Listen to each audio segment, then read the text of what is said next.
That's great. Thank you. So now let me introduce our speakers. So Dr. Jean-Luc Neptune is an entrepreneur and the founder of Sunshine Modern Recovery. John Nosta is a healthcare technology thought leader and the head of the Nosta lab. Luba Greenwood is a healthcare investor at Binney Street Capital. That's part of the Dana-Farber Cancer Institute, and a lecturer at Harvard on healthcare. And David Duncan is a noted writer on innovation, the author most recently of Talking to Robots and the CEO of Arc Fusion. And finally, we have, given the spontaneous nature of Clubhouse, we have at the last minute added Esther Dyson, who is also a thought leader to our Hey, Esther. I'm basically sorry. I'm here for only the first half. I dropped in, but nice to see all you, and I will listen and engage, but I won't last till the end. Thank you. Oh, and the illustrious Matthew Holt is joining the stage. Big round of applause for Matt Holt. Great.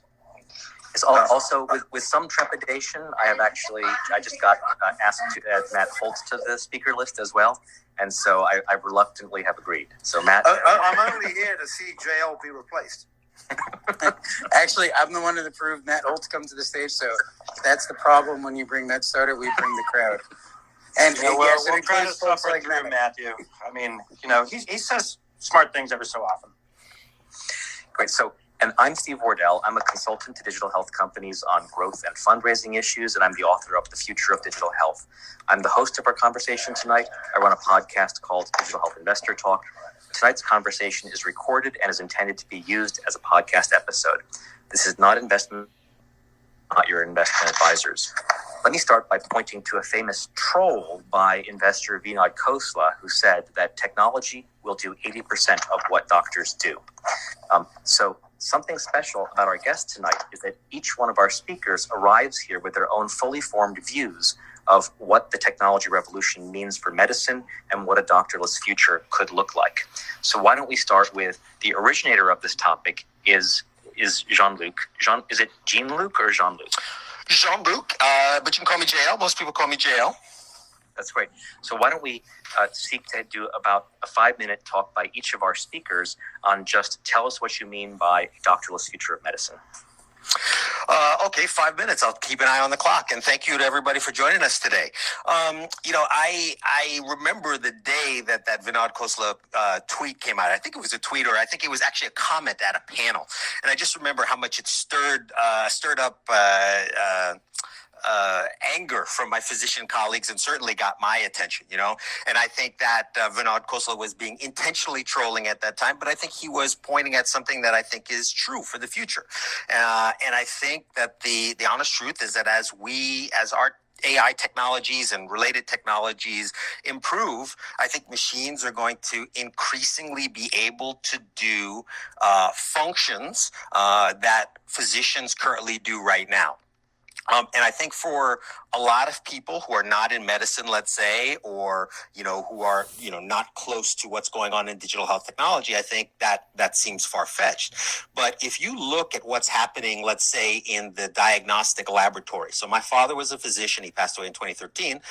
But even back in 2013, my dad in his lab, he was a laboratory specialist. They were using all kinds of very, very sophisticated and advanced technology. I encourage people to go on PubMed and look up artificial intelligence, pathology, and see how many papers come out. There is a tremendous amount of work being done in pathology to use computer vision, AI, machine learning, et cetera. And that technology is advancing rapidly. Same thing in radiology. I worked at the Hospital for Special Surgery here in New York Orthopedic Hospital as an entrepreneur in residence.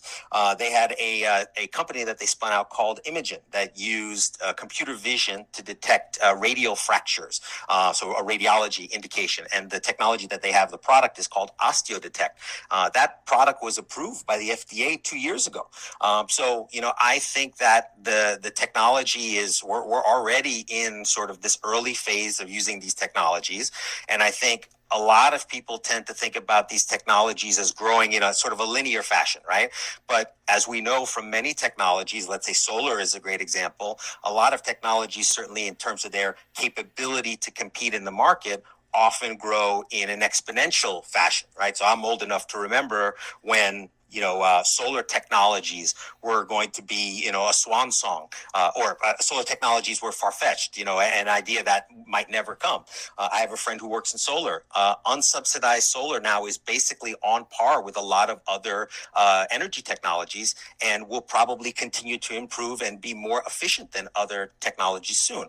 So I think you're going to see that in medicine, and you're going to see technology that can increasingly do the work of doctors and probably do it better than a lot of doctors. Right? Because as a physician, I can tell you that a lot of diagnostic work is just putting together signs and symptoms and test results and imaging results and going through a series of patterns to figure out what's going on with the patient. And then figuring out what to do from a diagnostic standpoint is just being familiar with the literature and understanding how all the pieces of the literature fit together so that you can make the best decision. And I think that a powerful enough computer can do that better than a lot of doctors. The big question, of course, with these technologies is sort of where do they fit, right? It's great to have a cool technology, but who's going to pay for it, right? Who's making money on that technology? Who's losing money on that technology? How do you regulate that technology? If the computer misdiagnoses somebody's cancer, who's responsible for that, right?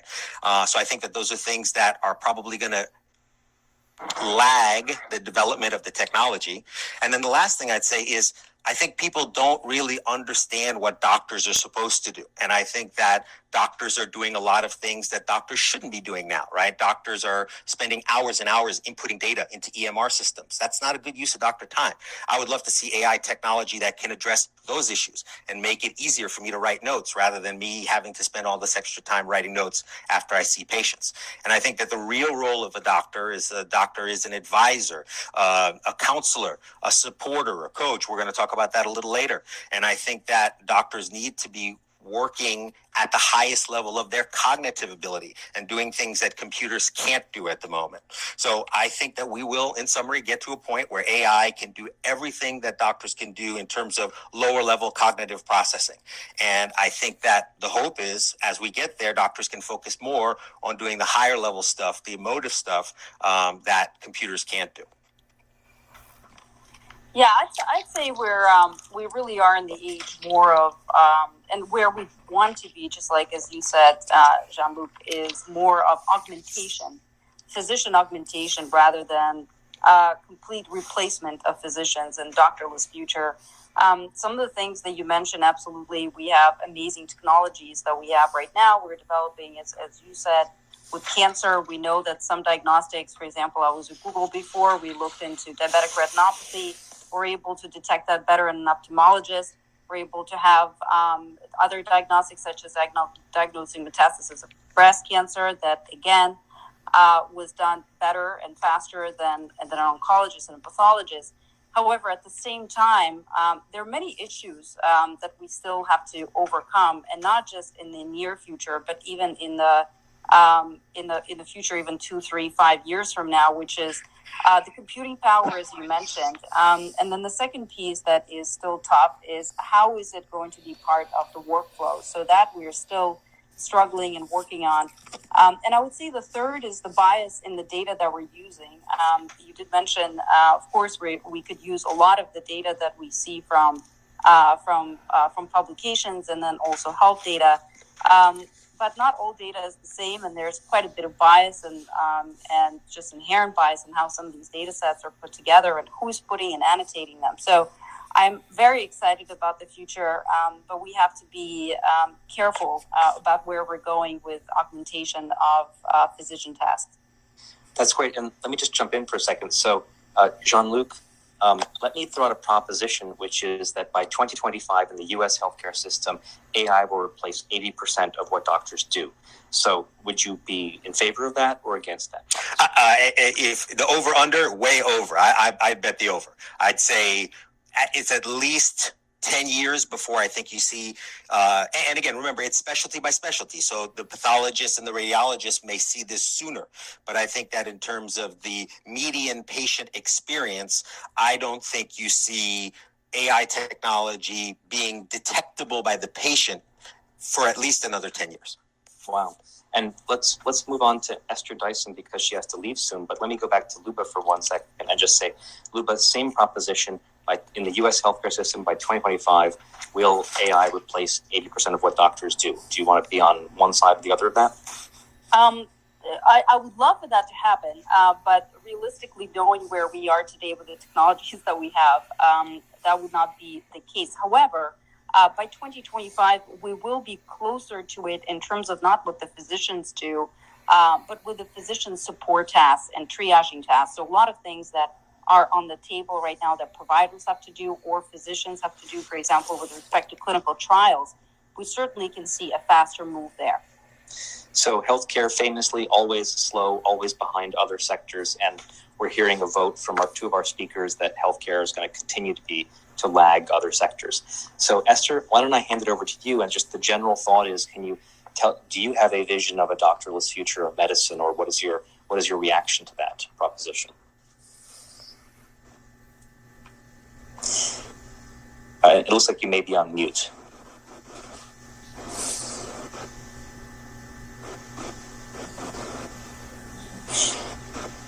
Well, I'm not sure.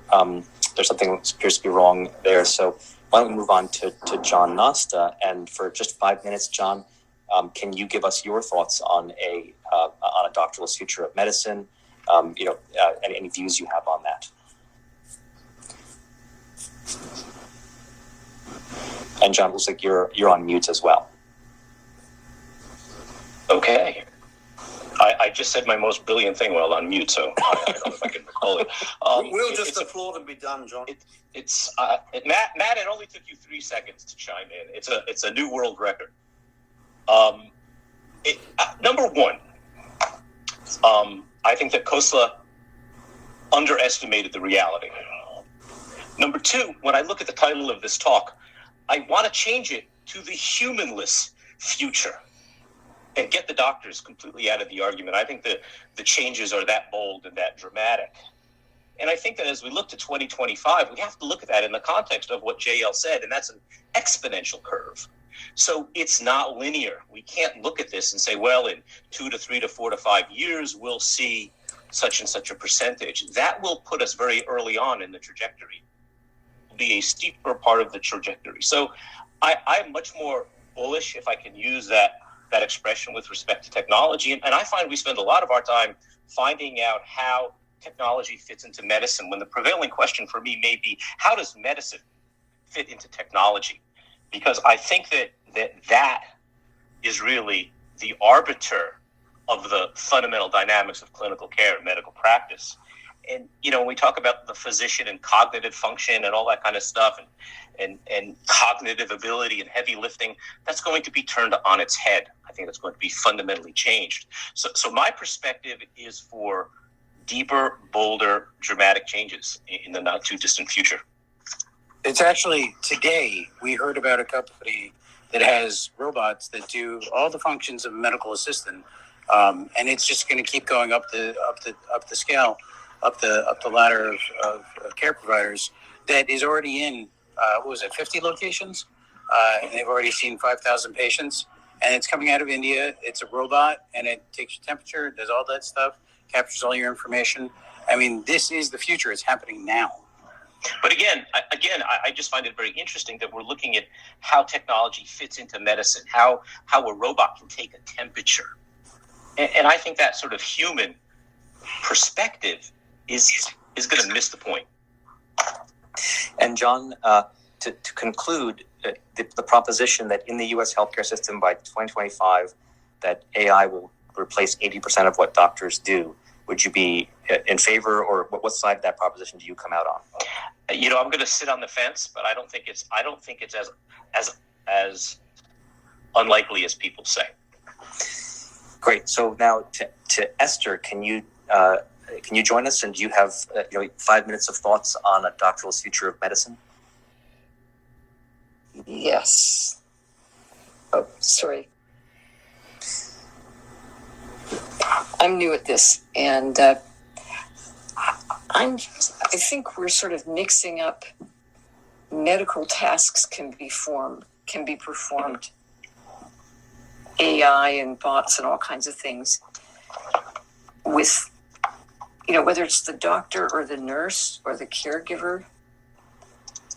it takes me back to the wonderful book by Abraham Verghese, where he asks, what medical treatment is best delivered through the ears? And the answer is words of comfort. So, I mean, I think, you know, there's a lot of amazing tasks that will be done by digital tools. And we'll have, you know, I'm going to go to bed very soon because I'm on the East Coast. I'm wearing 5 different, well, I'm not wearing all of them, but I have 5 different sleep monitors. I'm wearing a CGM. You know, it's fascinating to watch. I'm going to be watching the reaction to my second dose of the vaccine and watch all the fascinating things that happen. And if anything goes wrong, you know, everybody will have all the data. But I think there's still a role for the human connection there in terms of getting people to do the right thing, in terms of behavior modification, in terms of how you think. So, I mean, I'm really excited about all this tech stuff, but I think the doctorless future is indeed just an advertising slogan or a troll thing. You know, it's like,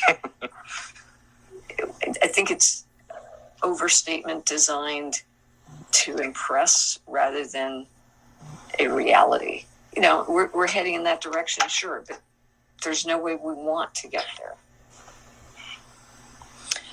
That's interesting. And where do you come out on the proposition of 80% replaced by AI by 2025? I don't know how you count the percentage points. You know, which part of the doctor are you replacing? And, you know, I mean, I think what's going to happen is we're going to be doing a lot more because the doctor has never been checking your blood pressure every 10 minutes. I mean, it's just, so the doctor will probably continue to, you know, I don't think there are going to be a lot of unemployed doctors.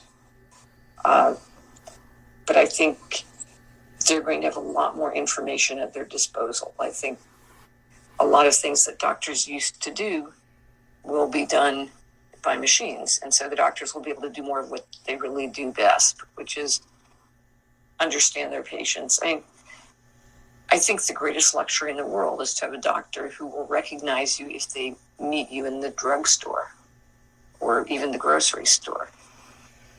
And that's, you know, that's what the bot cannot do. So I think the number of functions performed is going to increase dramatically. I'm not sure.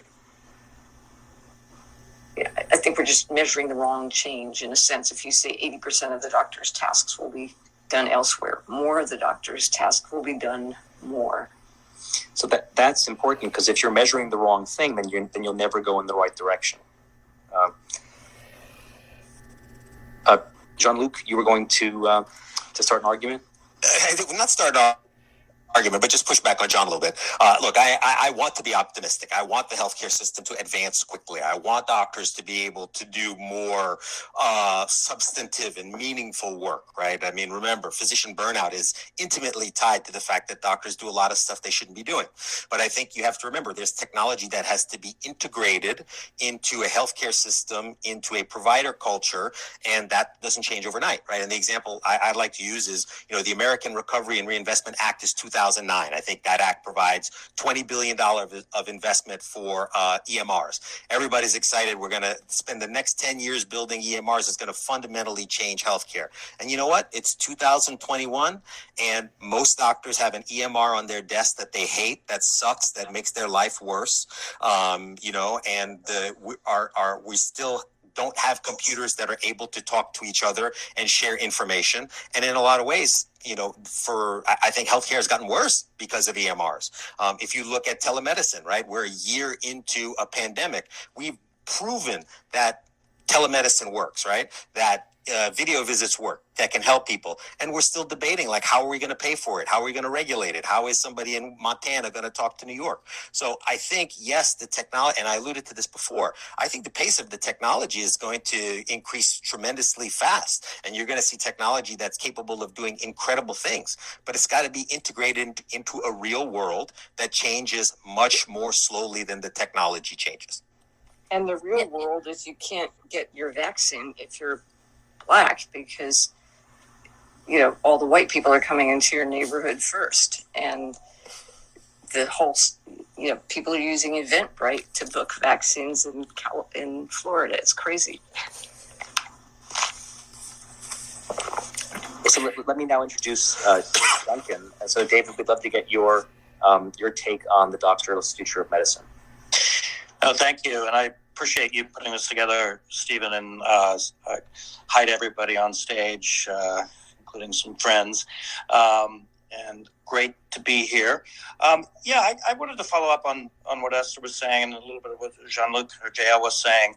I think we need to kind of define what we mean by a doctorless future. And, Vinod's quote about 80% will be digital was meant to be provocative, and it was. And I put on some events, and I had this wonderful moment right after he said that, where I had Vinod and Dean Ornish on stage. And Dean, is a physician. You probably know who he is, kind of a well-known physician. And it was very interesting talking to Vinod, who is all IT, and Dean, who is a physician, and how they were talking past each other. But I don't think we need to talk past each other because, in my view, in the future, there are 3 or 4 areas that we can talk about in terms of what gets digitized, what doesn't, what you can apply AI to, et cetera. And it's pretty clear that machines and AI are already moving into menial tasks, measurements, things that are relatively easy to do. And actually, we humans are not very good at, especially data crunching, calculations, things like that. Physicians are already using machines, like everyone else, as a data resource, and access to massive amounts of information. And I keep wondering when a doctor is going to have a little earpiece that's, listening to the conversation they're having, or looking over their shoulder, or processing data and kind of helping them make decisions, which we know machines are pretty good at. The part that machines aren't so good at include things like compassion and understanding human nature. And physicians, tell me, and, I'm a reporter and I spend a lot of time with them. They can usually tell most of what's going on with the patient the moment they walk through the door of the exam room. And, I'm not sure that a machine is anywhere near being able to do that. And I even wonder if we should be trying to have machines that can necessarily do what humans do well. And, machines, to me, augment the things we don't do as well as machines. And it's almost a waste of time to try to develop machines that do things as well as humans do. So that's sort of my take on some of this. And that's not even getting into some of the policy questions, some of the questions over, the fairness of who gets what. We were just talking about vaccines a moment ago, who gets vaccines. I mean, all of those issues. I think machines are a long, long way from being able to understand or really help us. In some ways, I would like the machines to step in some of those issues, maybe someday. But that's my basic take on it. Yeah, and David, I actually, see if you don't mind, there's a few things that David talked about that I thought was kind of interesting, this viewpoint of going actually a little bit higher, right, and categorizing things, kind of what is it that we're talking about. And one of the things that we haven't yet touched upon, which is so important here, and actually which is where perhaps we're going to get there faster, which is that in reality, the practice of medicine itself is changing, right? So it's not that just so much that, what is going to change with physicians, but the practice of medicine. What I mean by that, our therapies are changing.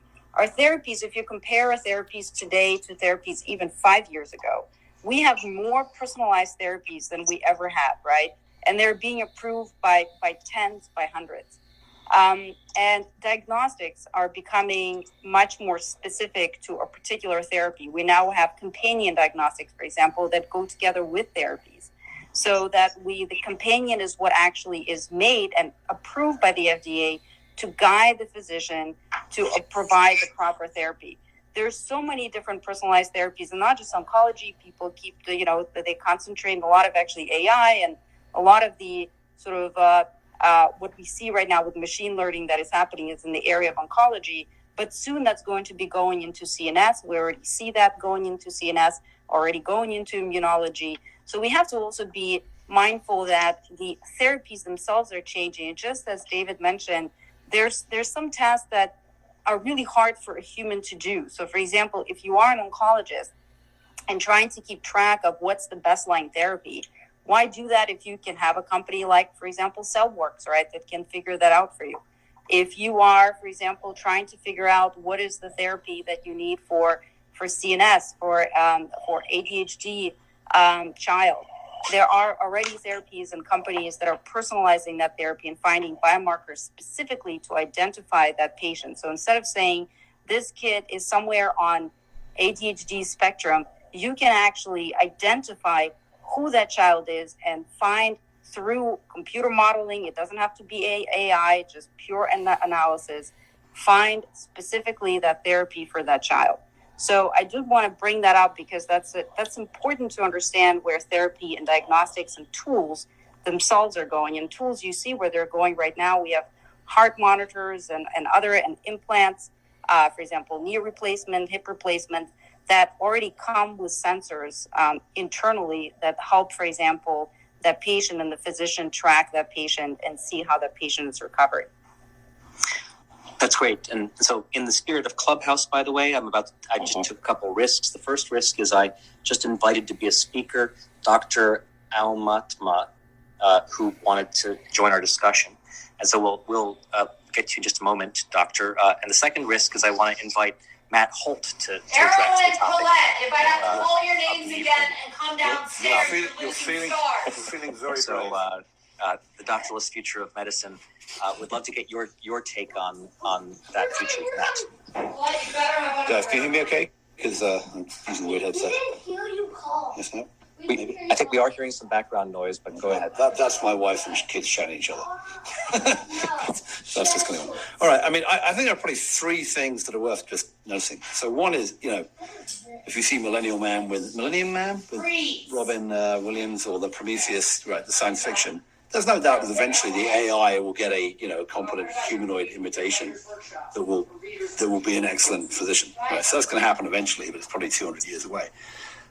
David wrote a book about this and was looking back from a bit nearer in the future and said that all this stuff wasn't going to happen so quickly and we were going to work out a relationship with robots. So that's going to happen.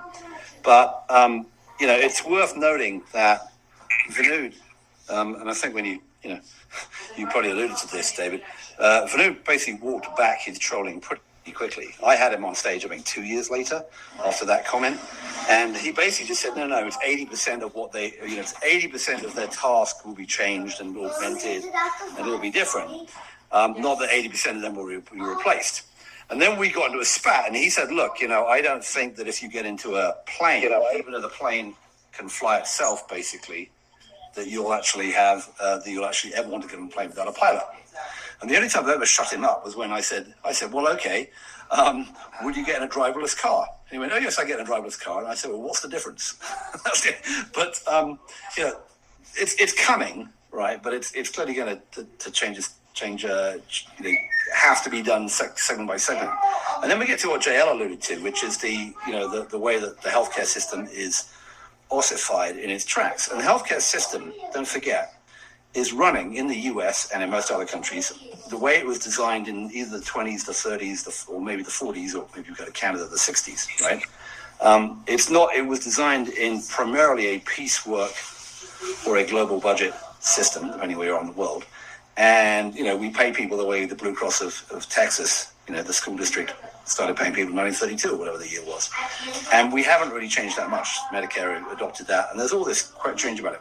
But much of what's going on in terms of, doctors getting paid piecework for doing stuff on the CPT codes, you can imagine getting some help from AI. But until we figure out a way to revolutionize how we change the payment system, a lot of this stuff is going to get bottled up, and that's the reason, that we know that telehealth has been bottled up for all these years. And even after, the March through June of last year, the telehealth numbers started going down because people wanted to get patients back in their office so they could start upcoding. So there's a whole of societal, cultural, and financial reasons why this doesn't happen for a while. And the last point on that point, don't forget, is that in general, if we came up, I mean, maybe it does or doesn't happen, but if Uber and Cruise or whoever it is, Tesla, come up with the robo-taxis, it will revolutionize, whether it's 3 years, 5 years, 10 years. I saw a video today from in China where it really is happening right now. It will revolutionize transport and transport as a service, and you can plot that out pretty clearly. There was nobody there to sort of lobby on behalf. Maybe there was to lobby on behalf of the transport and the taxi companies. On the other hand, you've got the biggest lobby in the world who want to support the hospitals and the doctors, and so you've got to remember that's a big part of this as well. So that's why I'm with JL on the over rather than the under. But lots of things are going to change relatively quickly, exponentially, as John said. But I would put it out at 10 to 15 to 20 years. So Matt, thinking of the proposition of by 2025, 80% of what doctors do replaced by AI, everyone has been conservative on that proposition. What do you think? No, I mean, John wasn't. John said he was on the fence, but I don't know. Yeah. I maybe 20, 35, 15 years. I would take the under on that, maybe. Yeah, that's where I am. I think part of the problem, just real simply, is that we're looking at innovation versus the diffusion of innovation in a financially driven, recalcitrant system that Matt said was designed in the 20s or the 30s. So that's part of the sort of the dynamic too. And John, I don't want to feel like I'm fighting with you because I mentioned before I like you. Nice guy. No, good. I think I disagree. Hang on, that's my job, JL. You don't. I know. But we talk about, let's say, an ossified system. That's a word that I heard, an adjective I heard recalcitrant. But I think people have to remember how new information is diffused into medicine, right? And the truth is, doctors are very cautious about using new technology. And the truth is, doctors there's still a lot of doctors who are questionable about, does telemedicine help or hurt? And I can tell you right now that there's going to be a huge number of articles that come out in various publications that are going to talk about safety and efficacy of telemedicine. And then that information is going to be used to develop clinical guidelines. And then those clinical guidelines are going to be represented in payment systems. So part of this is, yes, the system is reluctant to change. There are deeply invested interests here, right? And there's a lot of money to be lost, a lot of money to be shifted. But the more benign explanation for the slow change is the way medicine works is like we look for evidence and we look for new information and we've try to validate that information. And we are more cautious than, let's say, entrepreneurs, right? So I'm a physician and an entrepreneur. And I can tell you the entrepreneurial side of me doesn't worry so much about published studies, right? I just care about, are patients happy? Am I doing a good job in taking care of the patient? So I think that's another thing we have to think about this system. That's great. And so let me just jump in for a second. And we have an extraordinary number of doctors have now joined our speaker group. And one of them is Dr. Alma, and she had a question. And Doctor, if you could ask a question, try to ask it to a specific person, like me or Esther or Jean-Luc, and then every other speaker is welcome to chime in as well. But if you could ask us a question and then ask it to a specific speaker. Sure. Hi, everybody. Thanks for having me. I'm Dr. Omatma, naturopathic and holistic fertility doctor.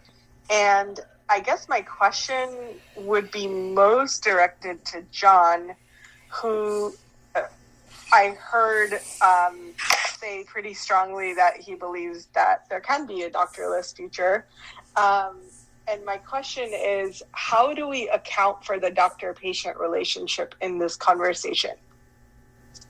Yes, there are amazing technologies coming out. There's a lot of AI that's supporting a lot of the work that even I'm doing in my clinical practice, but I do believe that there is this really like the unsaid but felt experience of a doctor who actually cares about you, who knows your story, who hears you and empathizes with you. And I don't think that that can be replaced with technology, definitely not by 2025. Okay. First of all, I think that humanity is overrated. So let me just develop that construct. And I think that you know, the candle is really romantic, and the horse was fun to ride. But the reality is that technology will impinge upon humanity in ways that are rather profound. And I wonder why we cling to that human construct, that the EQ, if you will.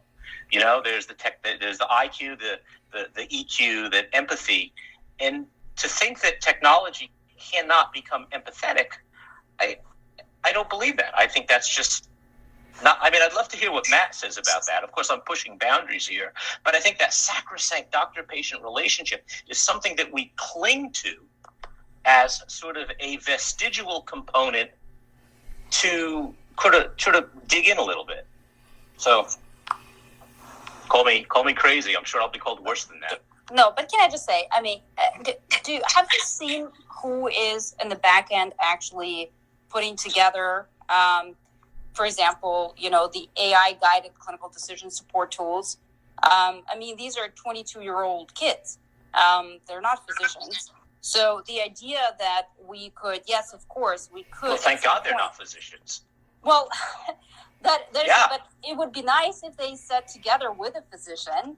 Luba, will people have sex?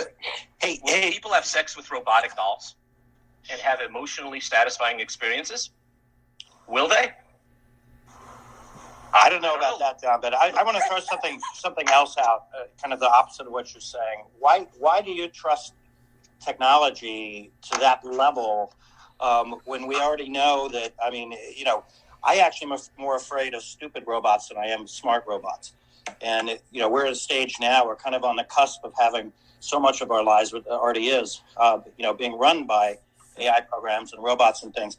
But it's still at a fairly menial level. And I don't know why, again, you know, what I said earlier, I'm not sure why we even need them to replace the things that humans are very good at. I mean, our machines are built by us as tool makers to augment things that we're not good at, or, you know, we can't see well, so we put on glasses. I'm not sure what the purpose would be to because the human experience is not definitive. I mean, but that's the point. That's what I'm saying. We're not even very good at. Yeah, I mean, we don't even understand why we're compassionate. There are a lot of basic factors about human nature that we don't even understand. How can we, as the tool makers, supposed to build these machines, know how to impart? Yes, I completely. Yeah, right. I mean, how can we build a machine about something we don't understand ourselves? Exactly. Well, but also, I mean, with respect to the stupid computer and the stupid robot, is the stupid human, and I think that's part of the reality. Look, I think that the human domain is not definitive, and I think that from a cognitive capacity, from all sorts of things, that there are fundamental changes that's going to push humanity in new and unexpected directions. So somehow we kind of make the physician as the sort of the arbiter or the domain of definitive clinical skills. I just think that's just wrong. Yeah, if you don't think the doctors are able to do this, how come you think we could build a machine that could do it? I mean, our experts. Let's look at mammography. All right, let's look at pattern recognition. Going to the driverless cars and looking at the speed with which these changes are happening. I'm just plotting the curve here. Okay, that's all I'm doing, and I think the curve will become functionally asymptotic with humanity in kind of a strange way. Will it cross? Will it hop over? I don't know. I mean, maybe it's up to us to change the position of humanity on that curve. You know, doctors might have to redefine their skill set. I'd like to jump in here real quick, just for a second. And I'm a physician. I've been on here, and I want to say there's a couple things that are interesting, right? So I think there is a way to use machines for precision medicine. That is absolutely true. There are going to be things that we cannot recognize in patterns fast enough because most machines and AI will do it faster. Now, saying that, though, if you're going to use the example of how we create those patterns, all of the machines and AI are using our, if you're talking about mammography, they're using how humans read it eventually to improve it, right? And so when we talk about how fast this will happen, the problem is that you're actually going to have to validate all these things. It's actually not going to be that quick. I'll go with JL and say it's going to take, I would say 2035 before that really happens, because that is going to be slow. And if you look at the example of telemedicine, the fact that people had to use it very quickly and it grew very quickly, it doesn't mean that people want to do it, right? There has been a huge backtrack, even though there was a huge expanse initially, because people want to understand how we do it, how do we validate it, how do we make sure it's quality, how do I empathize, how do I do this safely? And so we're going to take a step back before we make a move forward. So it's 2 steps forward, and 1 step back. So I agree. I'm just saying that there's going to have to still be that. I am just saying. Yeah. I mean, take a look at telemedicine, right? I mean, telemedicine reminds me of the old days, where we used to take a 4-page or 8-page brochure and put it up on the line, and would have page 1 and page 2 and page 3. Then all of a sudden we emerged with this thing called a user experience, and it became much more dynamic and much more interesting. And I think what we did is we took an office visit and pushed it to a Zoom call. So I think that telemedicine is almost doomed to fail in its current construct until we move it into 2.0 and 3.0. I'm going to tell you this. So all I do is telemedicine, and so I will tell you that it's not exactly that. That's not how I think of it. It's not that it's doomed to fail. It's that this is the first iteration. It is like having a cell phone now, and then the way that we use it as a baseline now that people are, then we can actually expand it and use it in a way that makes sense. So when I first started doing that, people were like, this is so boring. And I was like, yeah, I know it's boring. But if nobody does it, it doesn't matter if it's boring. We have to create a way that people understand it so we can make it better and more interesting, and then really use it to its fullest function. Yeah, I agree. I think that, it was only after the lights went on that I realized I was in the dark. And I think that, people think they're traveling along with telemedicine and they're incrementalists and they're doing as such. But, I have a little bit of different opinion, but I think we generally agree. Hi, I'd like to jump in just for a second, please, I want to comment on the doctor-patient relationship, which you guys were talking about earlier. I do think that advancements in medicine, and in technology will eventually replace a lot of what doctors do, but I think the one constant will always be the doctor-patient relationship. From my own anecdotal experience with patients, and one of my entrepreneurial interests is the actual doctor-patient relationship. And in the clinic, even doing telemedicine, patients want to be seen in person and they want to connect with their doctor, and they want that emotional connection, the spiritual connection, they want the physical touch. They want that experience with their doctor, especially in primary care, that extends over a period of time. I don't imagine even in 100 years, when we have the greatest robot there is that can, I don't know if we'll ever replicate a full human experience, or maybe however long that takes. But patients at the end of the day want someone that they can connect with, form an emotional relationship with, and have a continuity of care with at the end of the day. I love that thought, Rami. I was just going to say real quickly that most of the research started out, that is true, but as it's continued, at least in telemedicine, I will tell you specifically, it's actually not panning out. People are actually showing that they are willing, especially younger generations, because I think that, they grew up differently than most of us who didn't grow up with it. They're absolutely willing to have that conversation, that empathy over video or with technology. And I think that's going to actually continue. But you're right about that, and I think that we need to just make sure that we don't assume the way that we grew up or the way that things have been done are the way that it's going to be done. Now, I'm not saying it's going to be changing overnight, but I will say that it doesn't actually pan out that people want that human touch all the time. Can I jump in and say one thing about, there are two, just real quick about what Rami said. One is yes, but it's going to change, and what that relationship looks like, it's going to change dramatically over time. How long, I don't know. But the second thing is it's a myth to think that people have that relationship now. So Marcus Osborne at Walmart was on stage at Health 2.0 a while back, and I asked him, why are you getting into the business of this? He said, well, because we polled our users, potential Walmart shoppers, and it's turned out that 35% of them did not have a relationship with a primary care doctor straight off. And then they polled the rest of them, the 60% who said they did, and half of them couldn't name the doctor, which tells you that in America there are a hell of a lot of people who don't have a doctor-patient relationship now. Can I just jump in on that? Listen to a doctor. Dr. Susan, I think she tried to say a few things. Oh, thank you very much.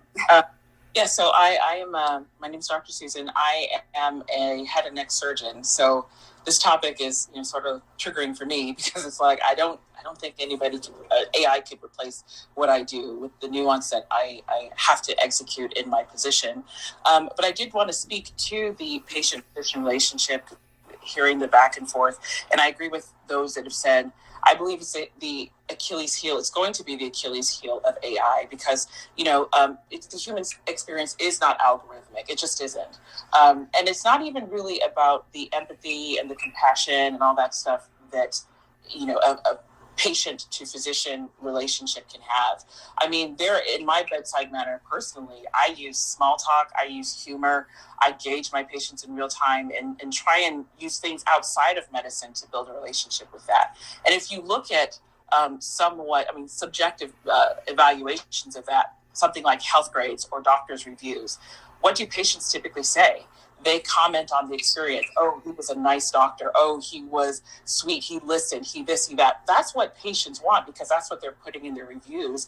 And that's how, in a lot of my discussions with how did you choose your doctor or this person or that person or what made you stay with the doctor, it has almost unanimously been the relationship, even over their diagnostic abilities. So, but hold on, but that's what patients know. That is the patient domain. Are they going to talk to you about a dissection plane or a drug-drug interaction? Exactly. So I think though to say that they're going to understand the use of AI and replace that for what from their user experience is the relationship, I think that's a far reach. I don't really believe that patients will ever understand the value, and patients are highly influenced by their doctor. I'll give an example.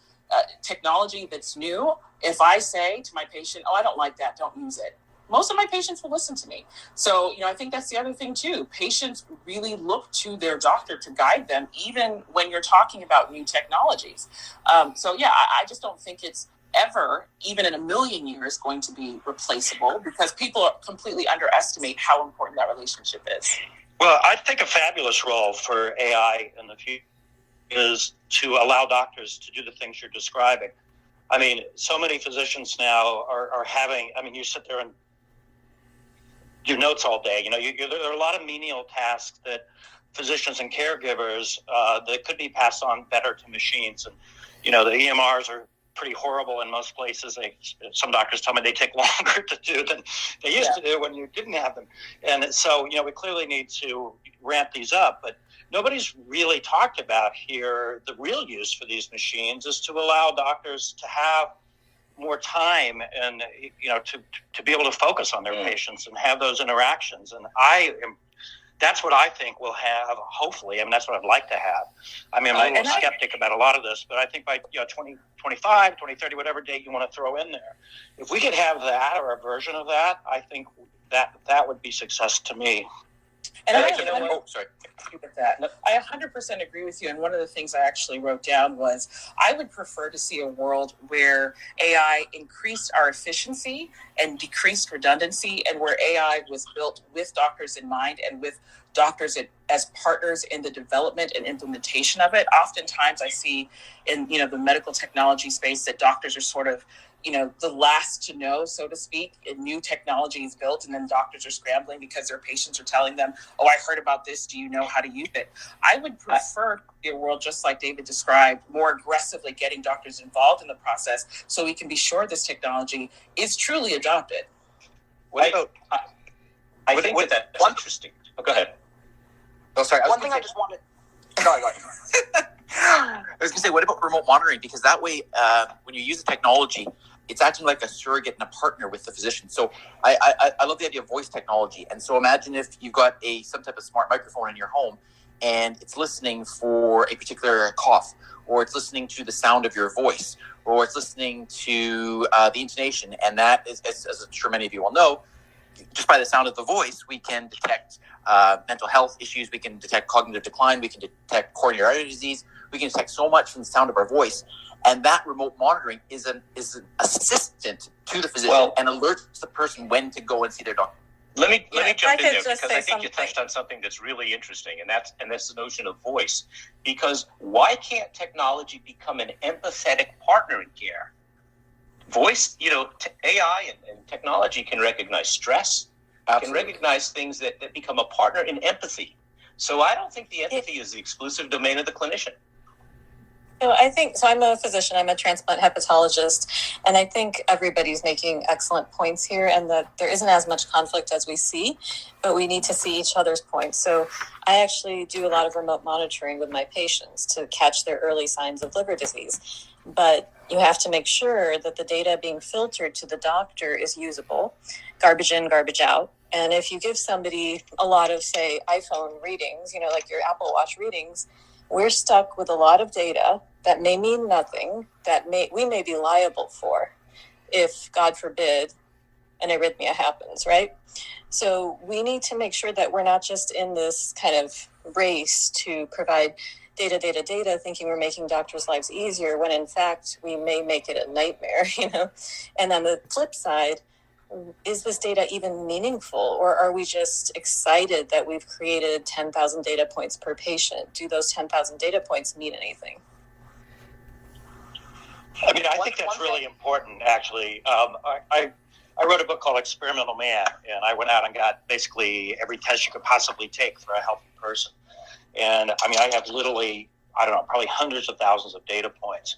And I have learned very little, actually. I mean, I've learned a lot about the technologies, but there still is a lot of catch up to do to link up some of these worlds that we're talking about. I mean, the IT community still, so strongly believes that information is all, that they don't link up very well still with what needs to happen with, say, human physiology and biology, which is very complicated. And, Wardell we were talking about earlier, when I had him on stage one time, also was comparing, a human being to a computer. And, our DNA is like our software, and, you've all heard that discussion.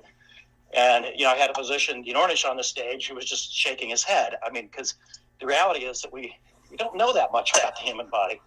And, how do we connect all that up? I'm sure that we will figure this out at some point, but I think we're a long way from really syncing those two worlds in a way that, really provides the information that we need at a kind of meta level. But I do think it can happen in a lot of different smaller ways, and that's what I'm excited about. So let me just jump in here, Steve Wardell, the host, and we're approaching 9:30 Eastern. And so what's going to happen at 9:30 is that our official speakers, they're committed through 9:30, and then at that point, they and everyone else who'd like to go is welcome to go. However, I'm going to stay on. I'm going to keep the room open. Anyone who's enjoying this conversation would like to stay can stay after 9:30. But to conclude the official the official 60 minutes of programming, let me just ask our guests. And so our official speakers, who you can probably all see the order that you're in according to Clubhouse on the screen. So my question is that there's a vision of the future doctor, and there's multiple conflicting visions of the future doctor.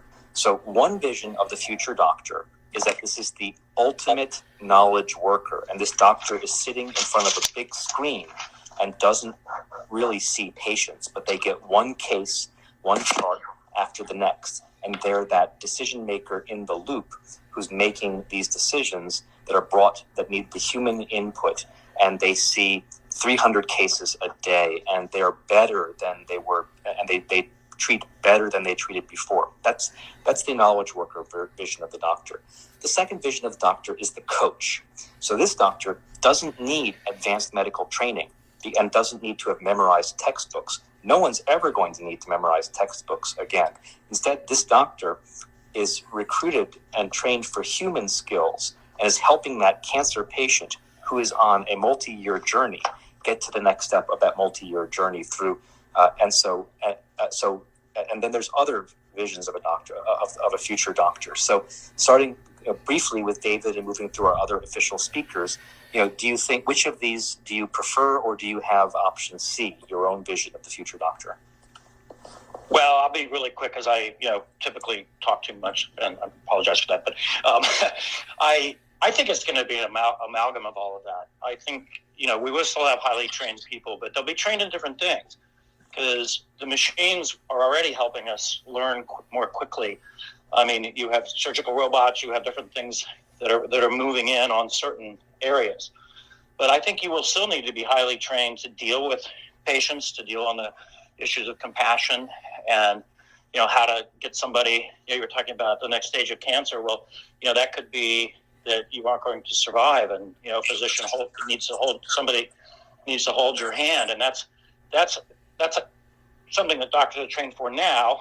But I think that's going to be much more of a focus in the future because they're going to not need to spend as much time on the technical side. So that's my sense.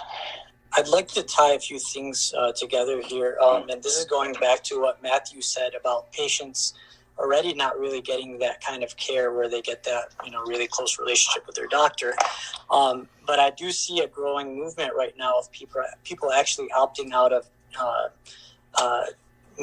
insurance-based care, or the regular payer model that we currently have, and opting out into membership-based models where they form a relationship with a doctor. And for the most part, it's patients that can afford to do that. So because of that, I think what may end up happening is we may end up going into like a two-tier system where people that can afford to have that relationship will have it and will try to get a doctor that they can pair up with, and technology may play a bigger role in the other tier where people can't afford that level of care. There may be some divisiveness in that regard in the future. That's great. And John, your view on Yeah, I was just going to say, because I do have to jump at 9:30, but I would just probably summarize what a lot of what both Susan, Dr. Susan, and Dr. Aditi mentioned. And I think actually they probably talk because Aditi is an ER doctor and Susan is a surgeon. And I can tell you, if any patient is going to an ER or to have a surgery, especially on the skull, I think we want somebody that doesn't just think to talk about compassion, but actually has some real skills. Which I think for us to David Duncan's point earlier, teaching robots to do that is going to take quite some time. And if we have a dumb robot to do that, we really don't want to be in that position. So as I said from the beginning, we need augmentation, and it really depends, both Aditi and Susan mentioned, it really depends on the practice of the kind of practice of medicine and the kind of service that you're providing. But we can't just simplify it simply to, does a patient want to opt out? Does a patient want to opt in? When we're very sick, we need to go to ER or see a surgeon. I think those patients speak very differently. Okay. Go ahead. I think that we talk a lot about collaborative care, and we talk about the collaboratory, and we talk about stakeholders. I think the reality is such that technology has to be a partner in that care, and that inculcation of technology into clinical practice as a stakeholder, as a thing that deserves a seat of the table, will allow clinicians to shift some of that cognitive heavy lifting away. And I think that physicians are part of the solution and they're part of the problem here, because we all know about medical hegemony and the pecking order and all that stuff. Who's the smartest person in the room? It's the doctor, and that's going to change dramatically, and that's going to make people upset. Jean-Luc?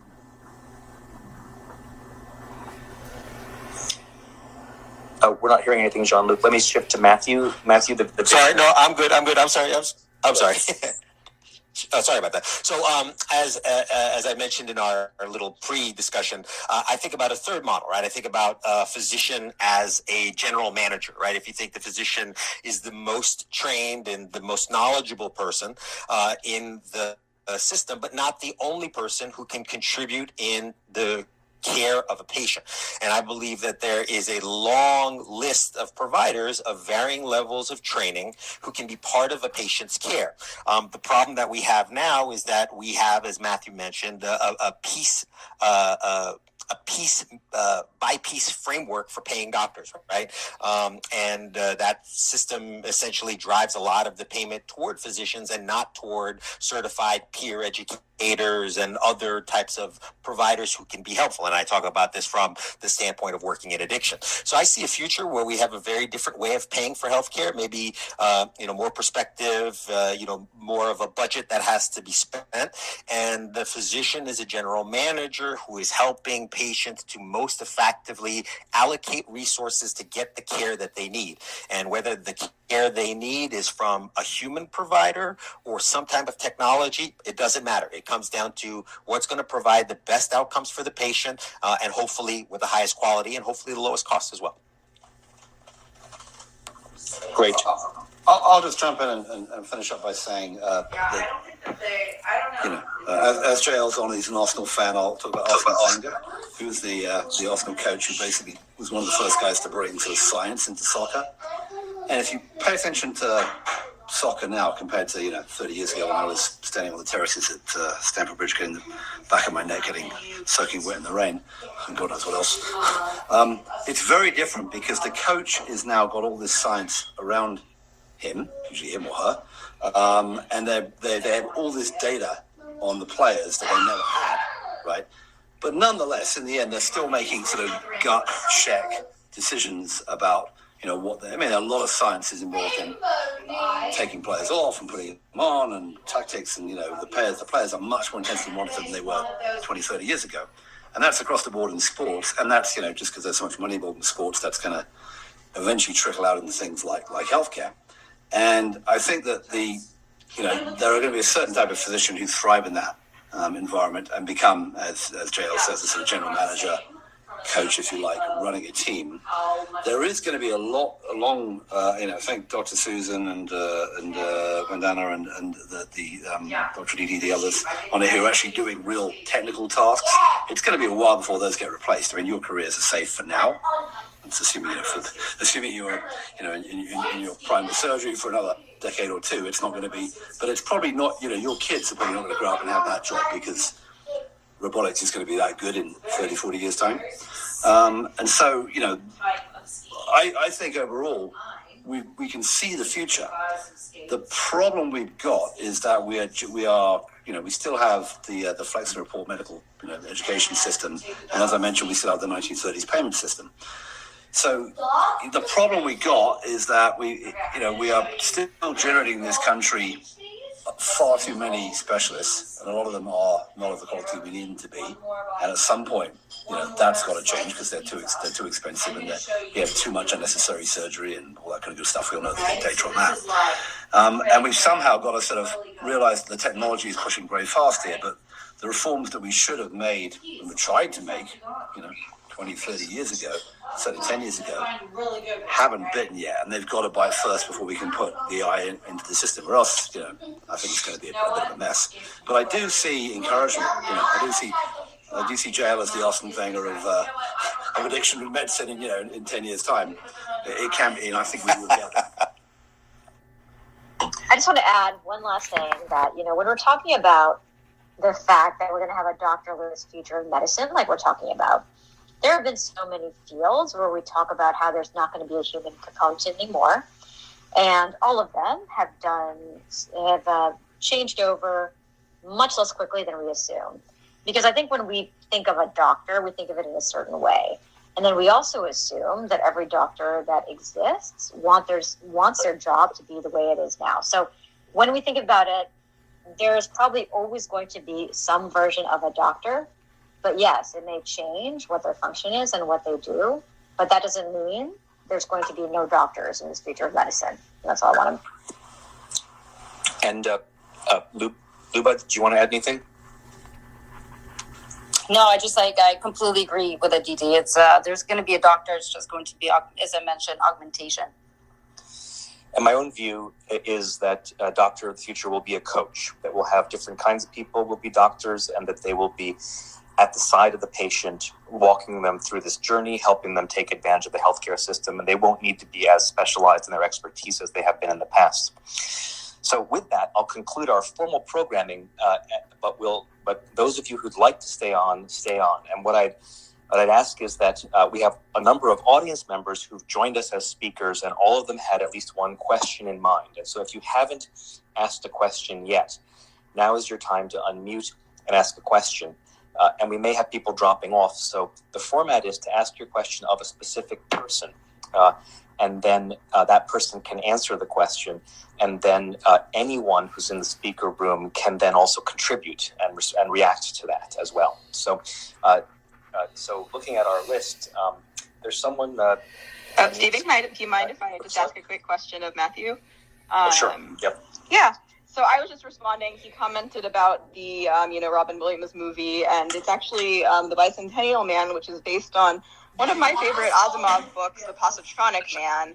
And in that book, he describes actually this idea that the robot evolves as, an extension of humans, a humanoid machine at first, where he would just have better reaction time and better skill at performing surgeries. But then, 100 years later or 50 years later, it would develop into this thing with, more like a spider with multiple arms. And the idea being that even the task that's being done is reimagined based on those new capabilities, right? And so, again, there might be some focus on, like what the doctor is based on who we are now, right? And I think as Aditi was saying, right, like who the doctor is in the future might not be the person performing that surgery. But I think that's not 5 years down the road. And I'm curious if he has any thoughts on that and sort of like the shifting role versus like, the one-to-one mapping. Oh, I mean, just to respond to that, that I was using, sorry, it was Bicentennial Man, not Millennium Man. I was using that purely as an example. But I think eventually, play it out several hundred years, decade, I don't know how long, when everyone on this call is already dead, it'll be very, very different. But that's not a very view of the future because, unless you're Elon Musk and you're living in your capsule on Mars or whatever, you're not going to be around for that. But I think we're going to get there. We're going to get there over time with more and more empathy and a combination of science and people using and doctors using empathy and coaching will all be together. But I do think for the next, 15 years plus, the technical, Dr. Susan doing a head and neck surgery, there's no one to replace that. There will be more robotics helping her, the intuitive surgery of the world. But I mean, it's not going to change that dramatically in those highly technical areas. Diagnosis, radiology, that may change, sooner because the machines are so good at that. And then hopefully, as many people mentioned, basics like using natural language, voice recognition, and sort of automated note-taking stuff to take some of the pain in the rear that doctors now have to face when they're dealing with, filling notes in Epic and stuff. That's great. We're now into the informal programming, and we'll probably wind this up around 10 Eastern, 7 Pacific. But Dr. Rami, I don't think you had a chance to speak or ask your question. Would you like to pose a question to someone in the speaker room? I'm going to be honest, I lost my question. Not right now. Thank you, though. You see, if you were AI enabled, Dr. Rami, you'd know it. That's a great point. I will say this conversation is really interesting. I have no doubt that technology can play a big role in the future of medicine and replace a lot of what we currently do as doctors in a good way and possibly in some bad ways, but I really do think that the doctor-patient relationship is a special thing that I don't really see being replicated in any case in the future. It maybe to some degree and maybe to some utility, but I think people that can afford it will probably always choose to have a doctor see them in person. That's great. And Dr. Terry, I don't know if you'd like to ask a question. You're gonna crash the car because of this stupid app. No, that's a great Clubhouse moment. Nice, very nice one. Nice one, John. Yep, that was good. This might be best for Matthew. I'm not quite sure who this would be best for, but my question is, do you feel that our voices could be a vital sign that could be remotely monitored and actually used like the way we use blood pressure, temperature, etc.? I mean, I don't know much about this. My understanding from the technology is yes. You can already. I think you know more about this than I do. You can already diagnose depression, and you can diagnose. And there's a company I was associated with which was using sounds generated in spirometer to predict exacerbations, just sound of lungs and stuff to predict exacerbation, COPD, and I think voice and sound is going to be an amazing thing because humans, as we're all here now, humans speak a lot, right? Yeah, and voice is a biomarker actually. So for some diseases, and has been being tracked actually. So not just voice. I mean, not just voice by itself generally, but things like pitch, for example, how quickly you're speaking. And so if you can track voice, especially get your baseline of voice so that you can see if all of a sudden you're speaking much faster or you are using different words or you are emphasizing certain words. And if you're going deeper, for example, or higher pitch, absolutely. Voice is a marker for many diseases. Yeah, an example of that would be Parkinson's disease. There have been a number of studies done assessing smartphone voice data and detecting early onset Parkinson's. Yeah, my professor actually works specifically on Parkinson's. Stroke. There's a lot of people doing a lot of research on it. So if you're looking for it, that's like absolutely part of it, like voice enabled. Well, there's also physical movement. I mean, there are devices that measure your gait, how you walk. There are a number of online neurotesting devices now that test how quickly your finger touches a particular button within a prescribed amount of time.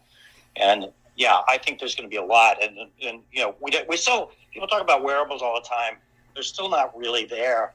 But I envision a day when our wearables will sort of measure a lot of things passively. And we even have the technology to do some of that now. So there's a lot of ways that we can use untraditional means to measure ourselves. That's great. Another quick point there.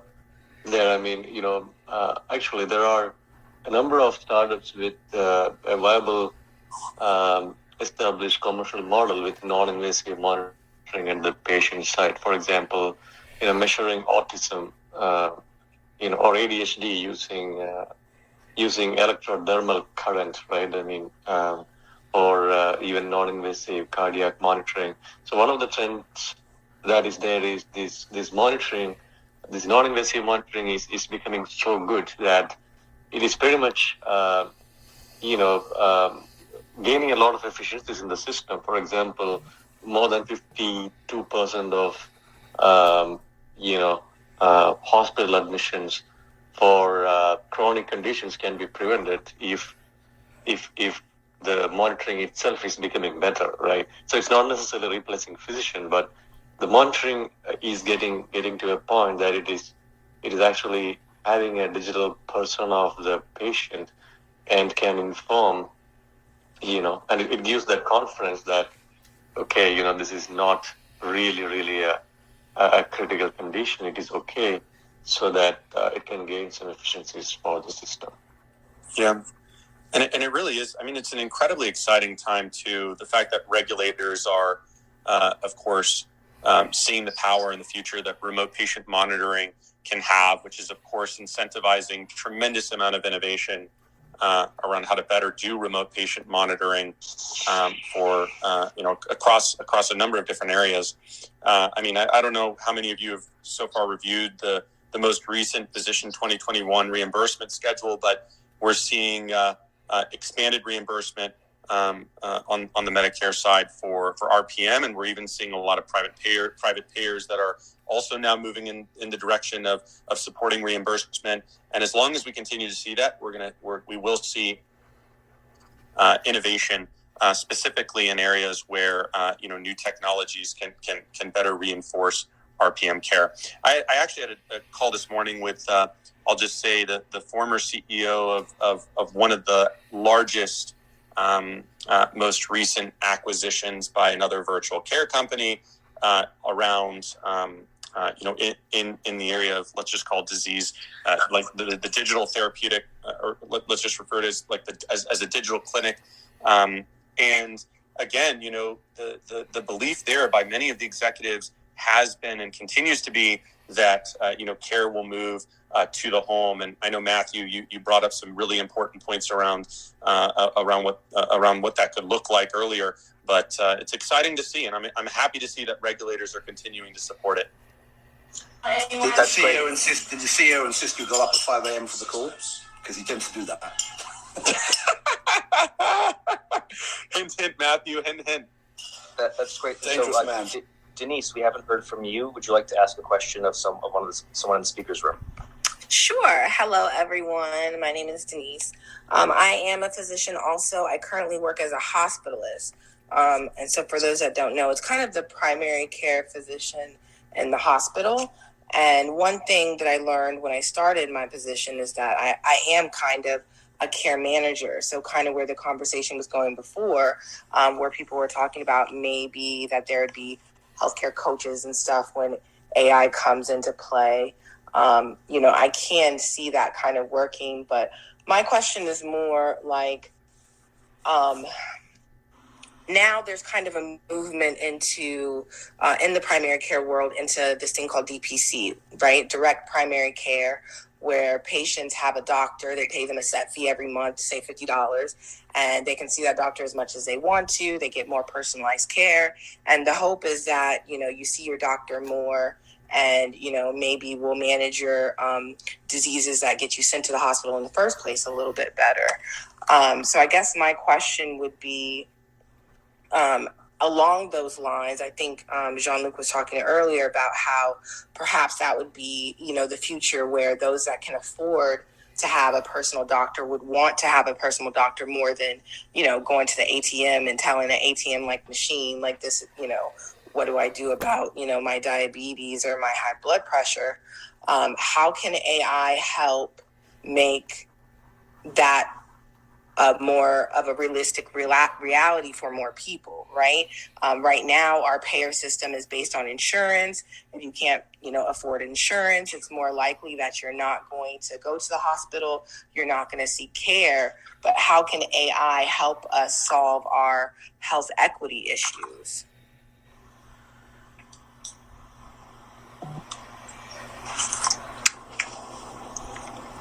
I'm here since I was the one talking about the general manager concept. And look, I think, there are a lot of there are a lot of examples like this. Like if you're in the wealth management business, if you want to have a wealth manager, sort of the people who talk to you, you got to probably have like $2 million under management, right? But there are a lot of Americans who have much less money than that, right? A lot of Americans who are investing in their 401k and they have 50,000 or 100,000. Those people, for the most part, get an automated product that makes recommendations and suggestions for them.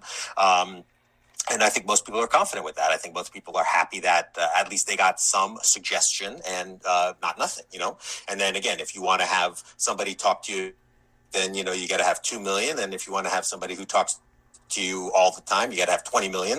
And, that's the way, many professional services work. So I do think that you're going to see a movement in healthcare. And I can't remember who the speaker was before, but, you're going to have there's going to be a group of people who have their own doctor who they have on speed dial and they can make a call. I have a friend who is a concierge doctor. He has $100,000 a year price point for a family, right? And I think you'll see stratification in the market down all the way to $50 per month DPC concepts. And then I think for a significant number of people, they may say, hey, listen, I don't really need to talk to a human being. I don't need to talk to an NP or a PA. And I'm happy to go into the ATM, the doctor ATM, and enter my symptoms and see what the system says. I think the question, though, about those technologies is going to come down to, is the healthcare system comfortable with that dichotomy, right? Because I think part of the problem that we have in healthcare now is, we say that you have to see a doctor in so many settings, right? The doctor is the standard, or maybe a mid-level, a nurse practitioner, or a PA.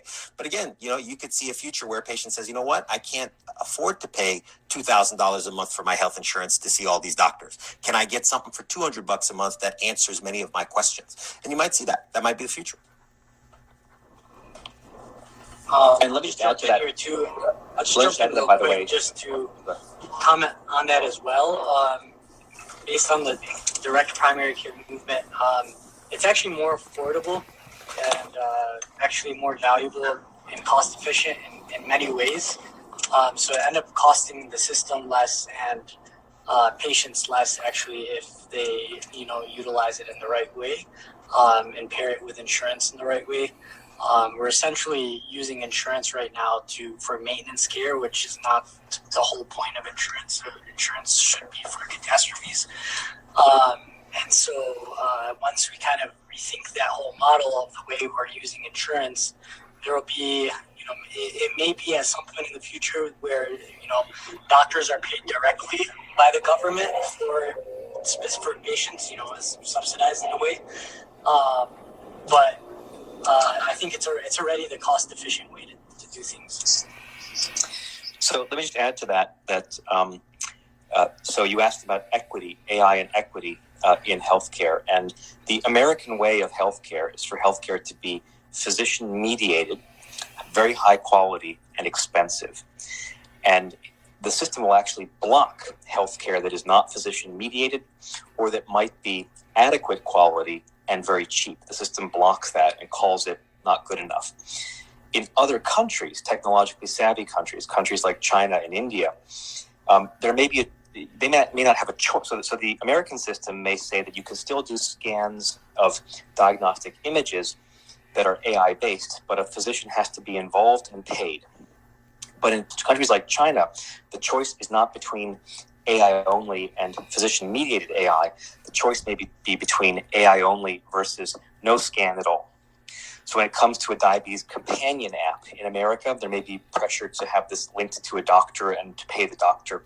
In countries like China and India, you may get your diabetes companion app with no doctor involved at all, and there was never going to be a doctor available to help you manage your diabetes.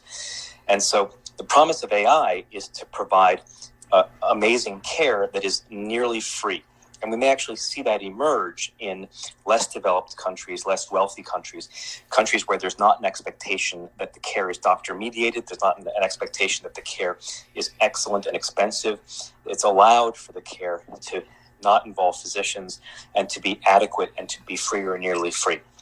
And we may see that develop in other countries, and then we may finally see that come back after it's well-developed and proven in other countries to America.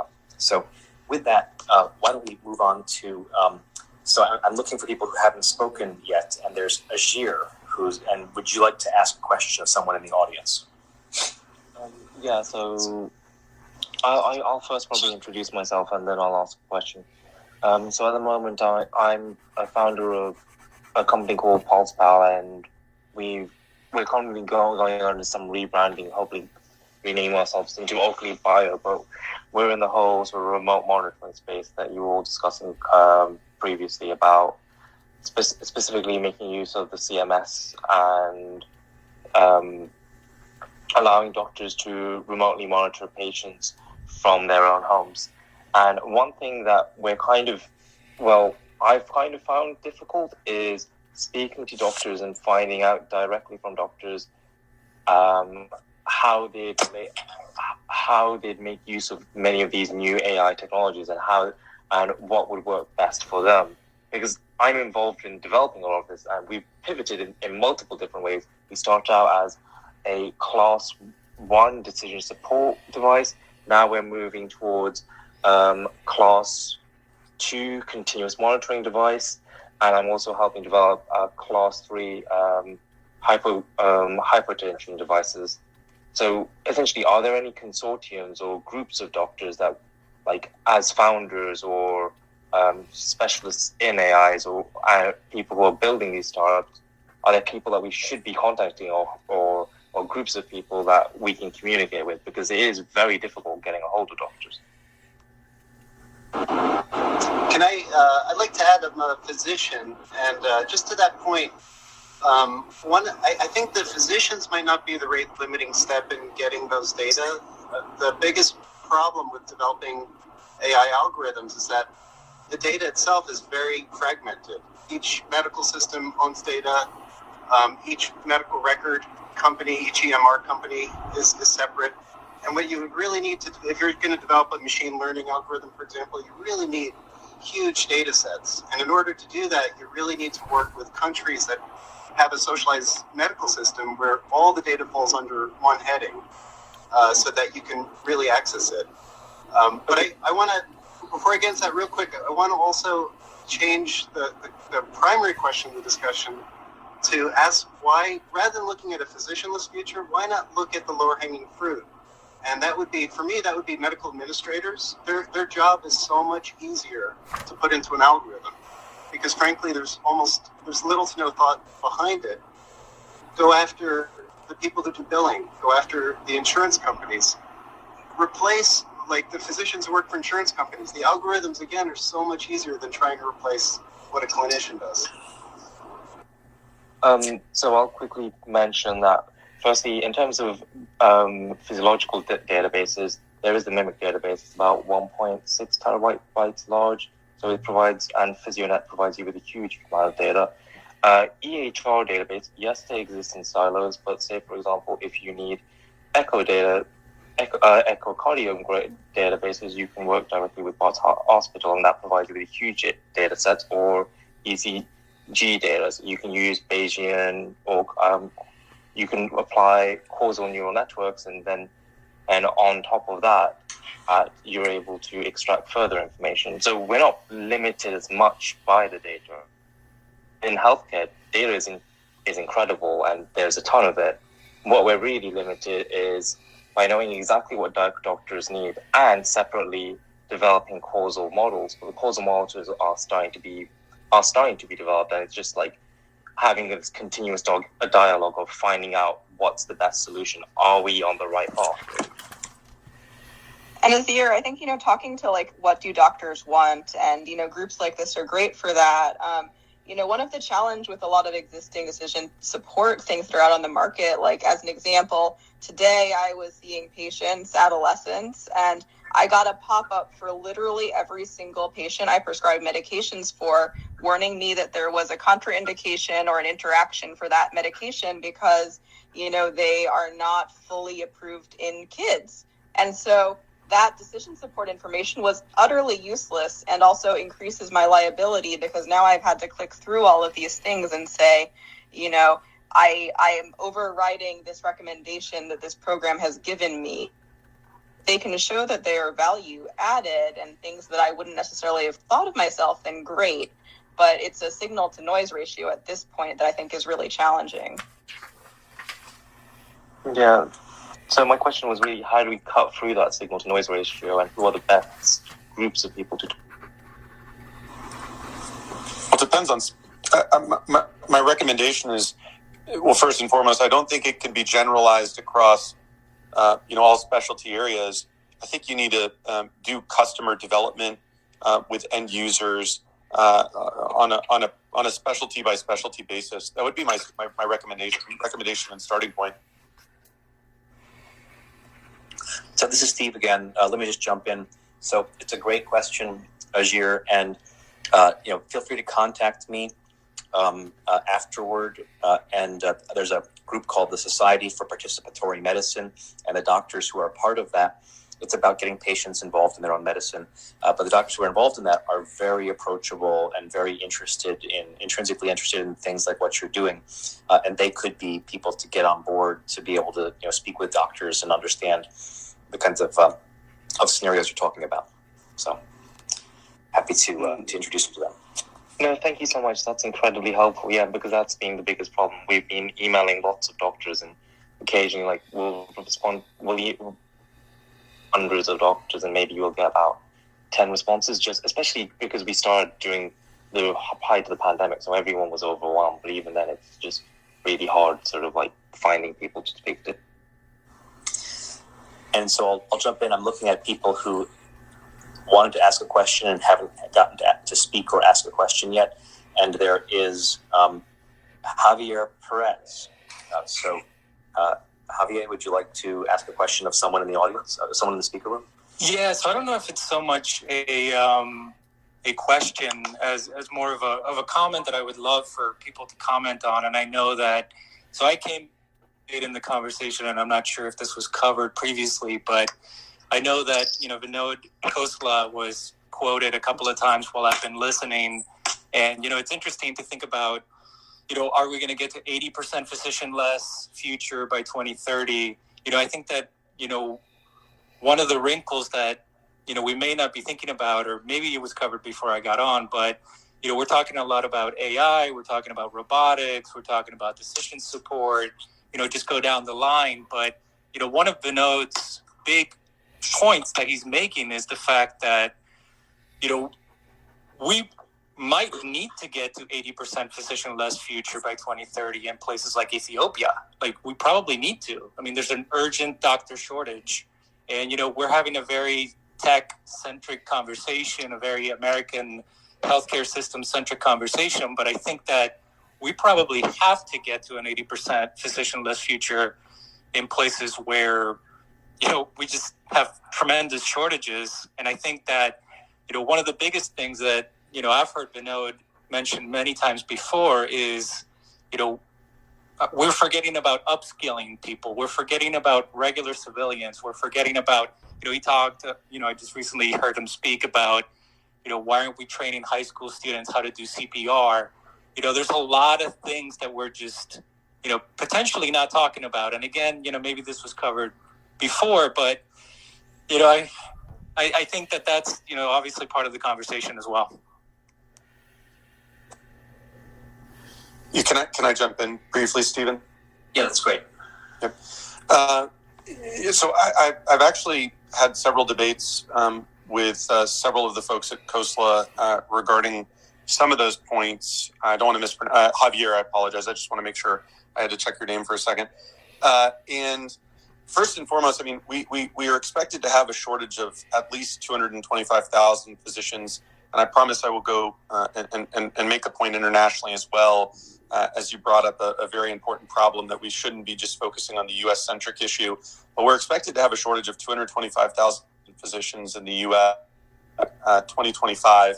And as we've just recently seen and are still seeing from the result of this unfortunate pandemic or endemic, as it may feel, the benefit that certain technologies can have is that they're, of course, improving the efficiency and quality of care and safety in terms of how care is actually provided on a patient-by-patient basis. We are looking for more technologies that enable us to practice at the top of our license, spending less time doing meaningless tasks, putting notes into the electronic health record system, or the that all surround the administrative roles that providers are having to take when they're not thinking clinically at the top of their license around how best to really treat patients. And again, I think that the benefit, instead of saying, okay, an 80%, we'll have an 80% physicianless future, when we've just seen over and over again the impact that that really the unfortunate impact the unfortunate impacts that can be seen from having a shortage or not enough providers to care for the increasing number of patients requiring care is, I just like to always reposition that as much as possible. Now, it depends on across specialties, right? Like, again, with image recognition technologies and improvement that pattern and image recognition solutions are having as we have increasingly larger data sets in areas like radiology is going to obviously enable maybe one radiologist to do the job of 5, but areas, other areas across, hospitalists and others where we've seen that we simply don't have enough is unfortunate. I think we need to focus also on what we can do to improve and increase the number of physicians that get educated. I think we have, there a lot of specialties like to create supply constraints to result in increasing amounts of demand for certain subspecialties. We've seen that in areas like dermatology, among other areas. And I think it's really important that we increase the number of individuals that we're educating, increase the number of medical students, so that we can address that issue in ways that, unfortunately, technology, I do not personally believe, will be able to address issues by 2030. And I'm a massive tech evangelist, and I'm saying that. Yeah, no, and I appreciate that as well, Chase. And I do think that, advocating for a future where, we have less physicians, I'm just making the point that we are already in a situation where in certain countries, we have to figure out a way where 80% of the work is done by people other than physicians, because we're basically already there. There's only one doctor per 36,000 people in Ethiopia. I mean, we're there. So, this isn't, a future state or something that is something that's, attacking physicians or the profession. It's just, something that, we really kind of have to already deal with. And in my personal I wanted to throw in just an interesting sort of sideline here that we haven't actually discussed in the entire evening, which is low-tech medicine. And, I think it's a really good point that we've been focusing a lot on high-tech.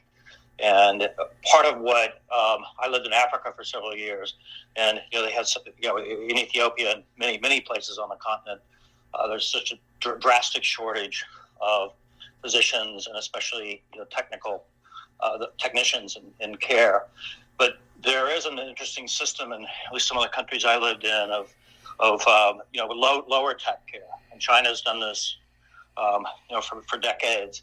And, this is a discussion about AI and doctorless future, but I think we need to keep in mind that there's still a lot of need for, I don't know, maybe to one day be robots, but even now having humans that are not, don't go to 4 years of medical school and do a residency and the whole 9 yards, but, get enough training that they can help out. And we could learn a lot in the U.S. about that, because we do have an extremely top-heavy system. And partly that's by design, by some of the lobbying groups, et cetera.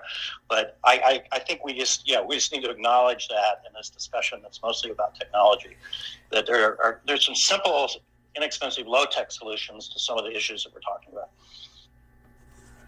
I'd love to jump in too, and I totally agree with that. I would also say that a lot of people like to know Costa. I know he's a huge proponent of replacing doctors with AI, and he has some very large statements about that. But I think a lot of people who say that actually fail to recognize that the human element of actually assessing patients' body language, a lot of the way patients actually describe their symptoms is so subjective.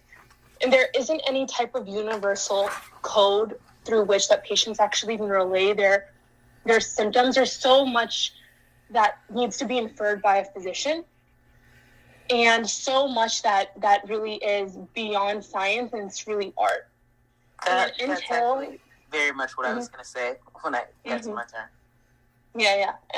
And a lot of physicians, I've heard many times, I'm not a physician myself, but working in digital health, my sister's also a physician and been around many physicians throughout my career. I've really noticed that a lot of feedback I typically get is, a lot of the job does consist of assessing if someone's lying or not when you're actually working within a hospital, assessing really what their pain is from your past experiences. And unless you have some type of very robust technical models and machine learning based models, which I don't see being made, or even a data set being built right now, which can actually recognize things like, things of that nature that are so subjective, I don't see a world where physicians will be replaced. Actually, one interesting point is in that conversation is that whether physicians are spending, time in the most efficient manner, right? So, a lot of smart people in this room. So just to quote some numbers, I was actually going through this the other day. According to McKinsey or so, the industry is losing a tremendous amount of money through, various aspects like the missed appointments or the percentage. Don't speak yet. What happened? My favorite person in the room is back. Yeah. I'm glad that you're safe. So, so my point was this amount that the industry is losing because of avoidable readmissions, because of missed appointments, because of, the misuse of the hospital beds, saving from the system, that efficiency that you add will free up a lot of time for the doctors. And, what Kavita was mentioning about, helping doctors to vet some of these, truth points in the conversation. So adding those efficiencies would be freeing up a lot of the time, for the doctors. And that could be a solution for one of the, previous points that Xavier was mentioning about the lack of availability of time or of the doctors to cater to that demand. I just wanted to say I totally agree with you, Anoop. I think that can you guys hear me, by the way? Yes. Okay, sorry. I just put my headphones in and wanted to make sure. I think that it's not necessarily the doctors that would be replaced. I think they're, a little bit, but I think for the most part, it's a lot of systematic issues within healthcare that can definitely be replaced and made more efficient and better, because they're like Anusha said, there's a lot of faults, whether that's missed appointments, transportation issues, trying to schedule beds, things with insurance. I think those are the key items to maybe make more, have the technology adapted there to make them more efficient versus the doctors. Because I think I've talked about this a lot with colleagues of how you can't get rid of all doctors because there's so much subjective. And even if you have the smartest computer, there's still going to be always something new to learn, I think. And I don't think that computers will ever be able to fully replace doctors. And I just wanted to just say one of the things that I'm not sure where we are in the line or whatever, but in terms of the things that you were using to replace people, as people have said, the doctor interaction is the one that I think should be the last to be replaced in any of the line, because even as we have human doctors, there's a lot of things that need to be improved in the way that there is the patient interaction with regards to bias. Because when we're talking about an algorithm, someone has to program the algorithm to see whatever it sees. And it's not just showing it samples, but it's letting the algorithm know what the sample is seeing.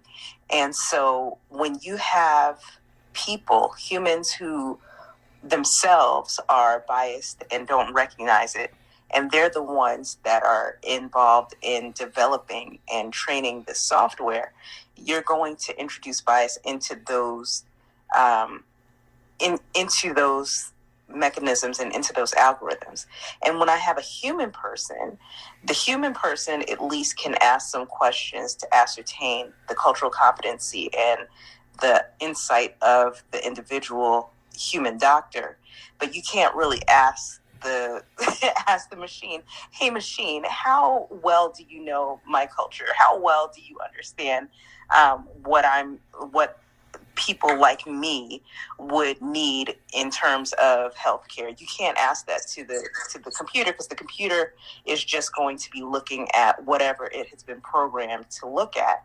And as it was also said, even the way that questions are asked. When I talk to patients, I can see 8 different people and have to ask 8 different ways to get the same kind of information, because of the way in which different people, different cultures, different people, because of their background, because of their education, because of whatever reason, their age, they might process the same question very differently. And I have to know how, on the fly, how to reword it in a way that makes it understandable to them, to get the information that I need in order to write up an intake and to write up my results. Because if I ask somebody, hey, do you have any past diagnoses?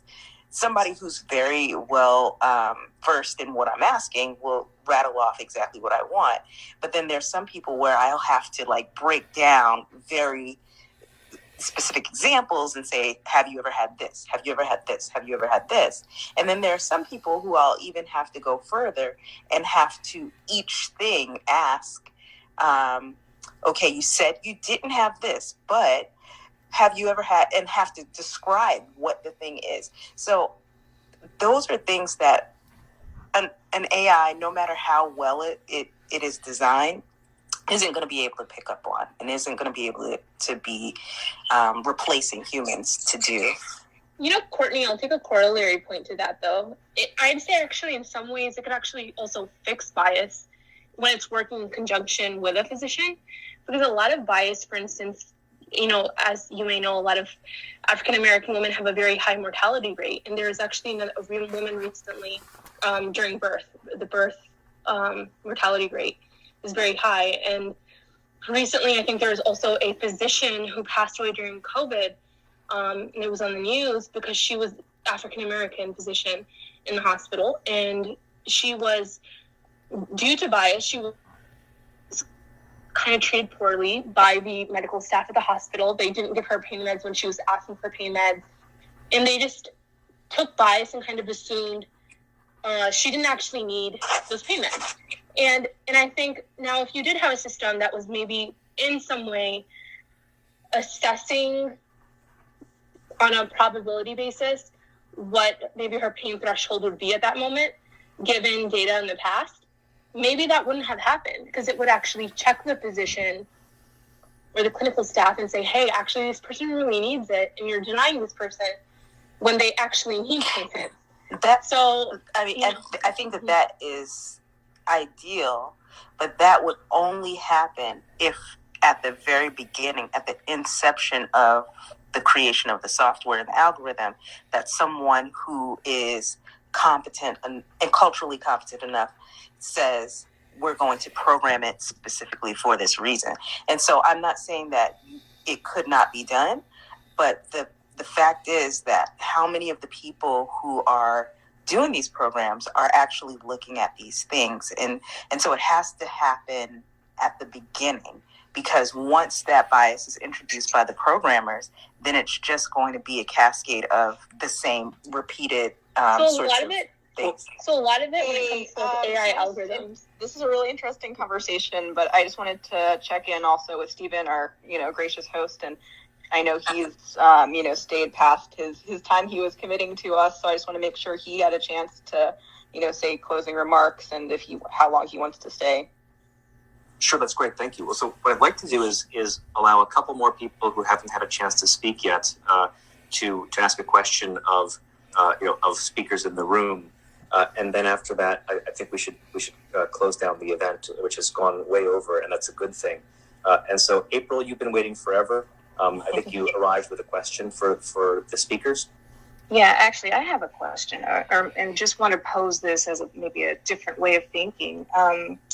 When we talk about the cost of healthcare, I don't think that we're looking at it through the right lens. The majority or the bulk of the cost is not in paying the physicians. I mean, we pay far more for things like the EHR system. So if one EHR system can cost upwards of $1 billion for one hospital system, then you got to make that money up somewhere. And I think that a reason why there's so much interest in investing in these tech and these biotech companies is because there's so much profit to be made. But what happens is then you're looking at it from a standpoint of, okay, well, we're always asking the question, why is healthcare so expensive? Well, when we have all this technology that keeps being developed that's such a high price tag, and we have insurance companies that are turning billions of dollars of profit, or at least that's what they're reporting quarterly, and they're paying physicians and they're paying providers less and less money, then you have to ask the question, where is the money going? The reason why healthcare is so expensive is because everyone has their hands out. And if we were to take and get rid of the middleman and let the patients go directly to the providers and pay them directly, like cash pay rates, you'll find are so much more affordable than insurance rates, because it's not the providers who are charging that much. They're expensive. And even the doctors who participate in concierge medicine, my physician just went over to concierge medicine. It's like $2,000 a year. It's not typically that much money. And that says a lot about how much or how little they're actually getting reimbursed by the insurance companies. And I know personally, because I see it as a provider. I'm an independent provider, and I bill the insurance companies. And so I know how much they're getting paid. And people would be shocked if they knew, for instance, that a doctor could do surgery and get paid $200 or less. And yet the staples that they used, just one pack of staples, cost over $400. The stapler itself cost over $3,500.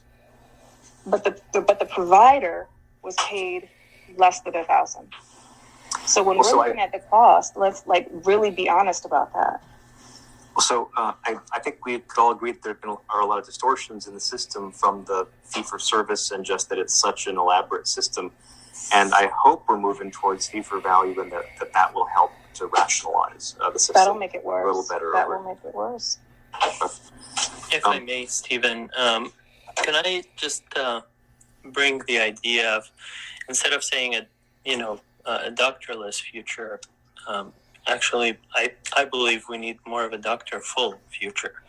And the reason I say that is myself a physician, I'm an interventional cardiologist, and I know how little time we as physicians have to dedicate for patients. The system pulls us in every direction, away from the patient, whether it is to work with an EMR system or notes or administrative duties that we have to attend to, giving us little time to actually spend with the patient. And the doctor's job is not just to figure out what's wrong and prescribe or perform the procedure. Actually, a lot of what we do is the human touch, and if you've been on either side, I've been a patient myself. The most important aspect of medicine and providing is the reassurance that the doctor gives you that things will be fine, and that they get to spend time with your family after you've been treated, and reassure them that things will be okay, or they're not, and help them go through the grief. So in my opinion, where you guys, the panel and the audience, maybe should be directing the thought is, how can we make IT and tech help the doctors reach more patients, spend more time with those patients, and use that limited resource, the physicians that go through long years of training to get where they are as far as expertise and human communication skills, and etc., to allow them to perform and reach the maximum amount of patients and help the maximum amount of people. And I've seen robotics and I've seen AI take leaps in the past 5 years. I've myself used robotics to treat patients. It's still in the infancy stages, and I hope maybe one day that I can be in one place and treat a patient in Ethiopia, like some people mentioned, those underserved areas where we can extend, an arm and help them out. So maybe I will put it out there that, for the tech industry and for the engineers in the audience to put their efforts there so we can help the physicians help people. So I'm going to pose that question to Matt. Matt, is tech currently enabling physicians to focus on patients, or is tech, separating physicians from patients? Errol, let's making decisions for you right now. Put me on the spot, would you? Look,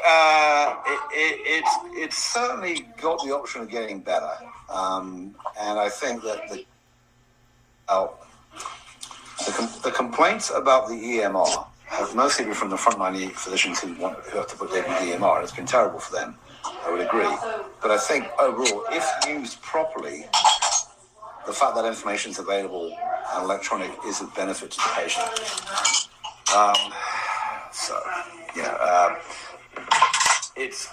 But as in many areas, it takes a long time for technology to kind of figure out how to make things good, and it hasn't done that in healthcare yet.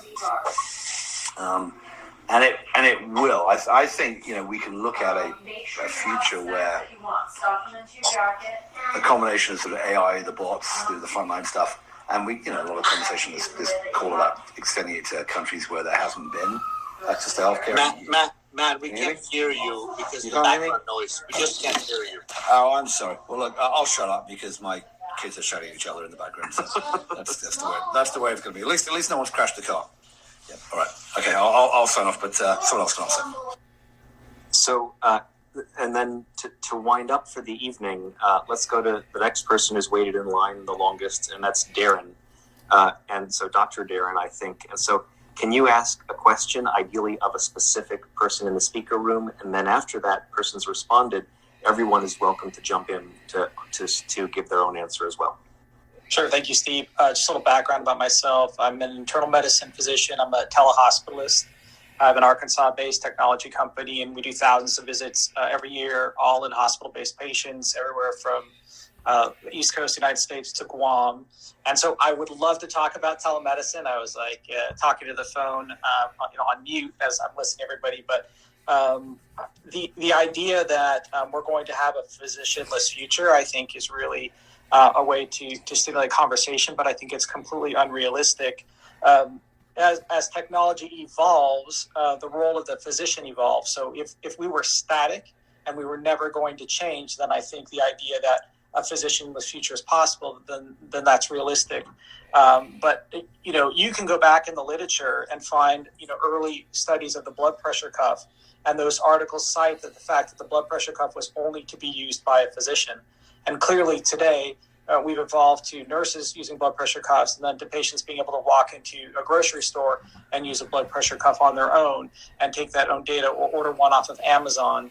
And so we are already using AI and advances in technology to change the role that physicians have going forward. And I think that will continue to happen as time goes on. And I also just want us to be very sensitive to what we're suggesting.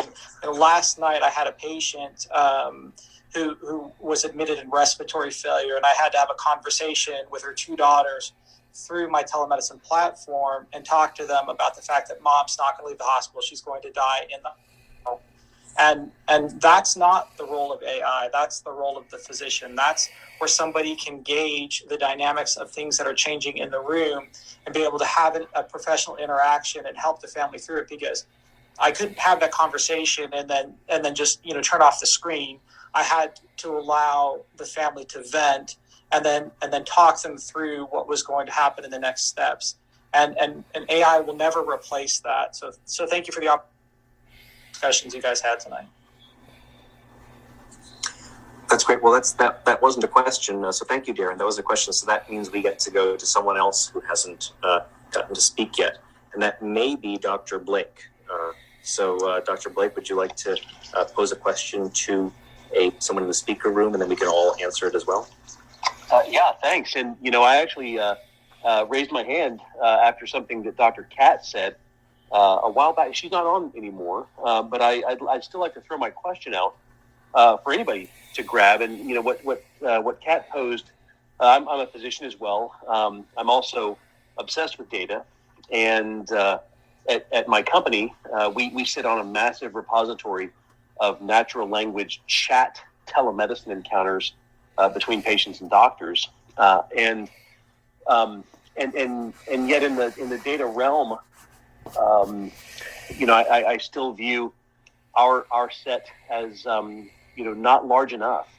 Kat brought up a point that right now the very biggest and the best EHRs have decision support that she described as getting in her way, and I agree. I worked a shift in the emergency room today, where I had to click through all these alerts that, frankly, I'm smarter than, and so my question is around data set, and if we are to envision the auto doc from the movie Passengers or the Android physician of the future, where's the data set? And does anybody know?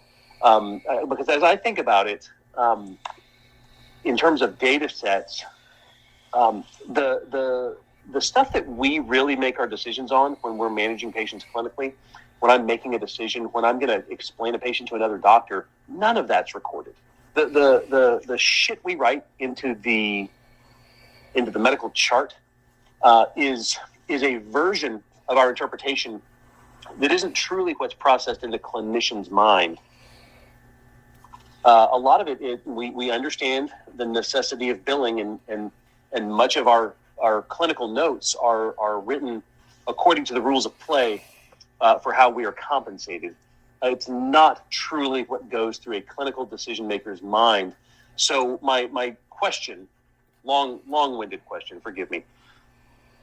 Does anybody know of, or is anybody thinking about capturing a data set that includes the way doctors actually think?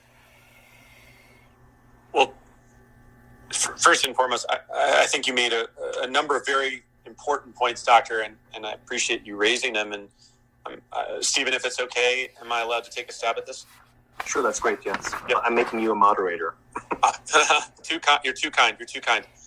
So, Doctor, first and foremost, where the data lives, it's interesting. When you look at a number of the electronic health record systems, many of them were written in outdated programming languages. For example, Epic, which was written in mumps, a language from the early 1980s.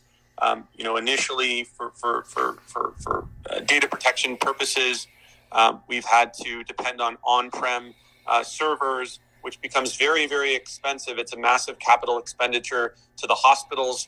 Like you rightly mentioned as well, the electronic health record system was something less to service doctors and something more to service revenue management as part of billing purposes.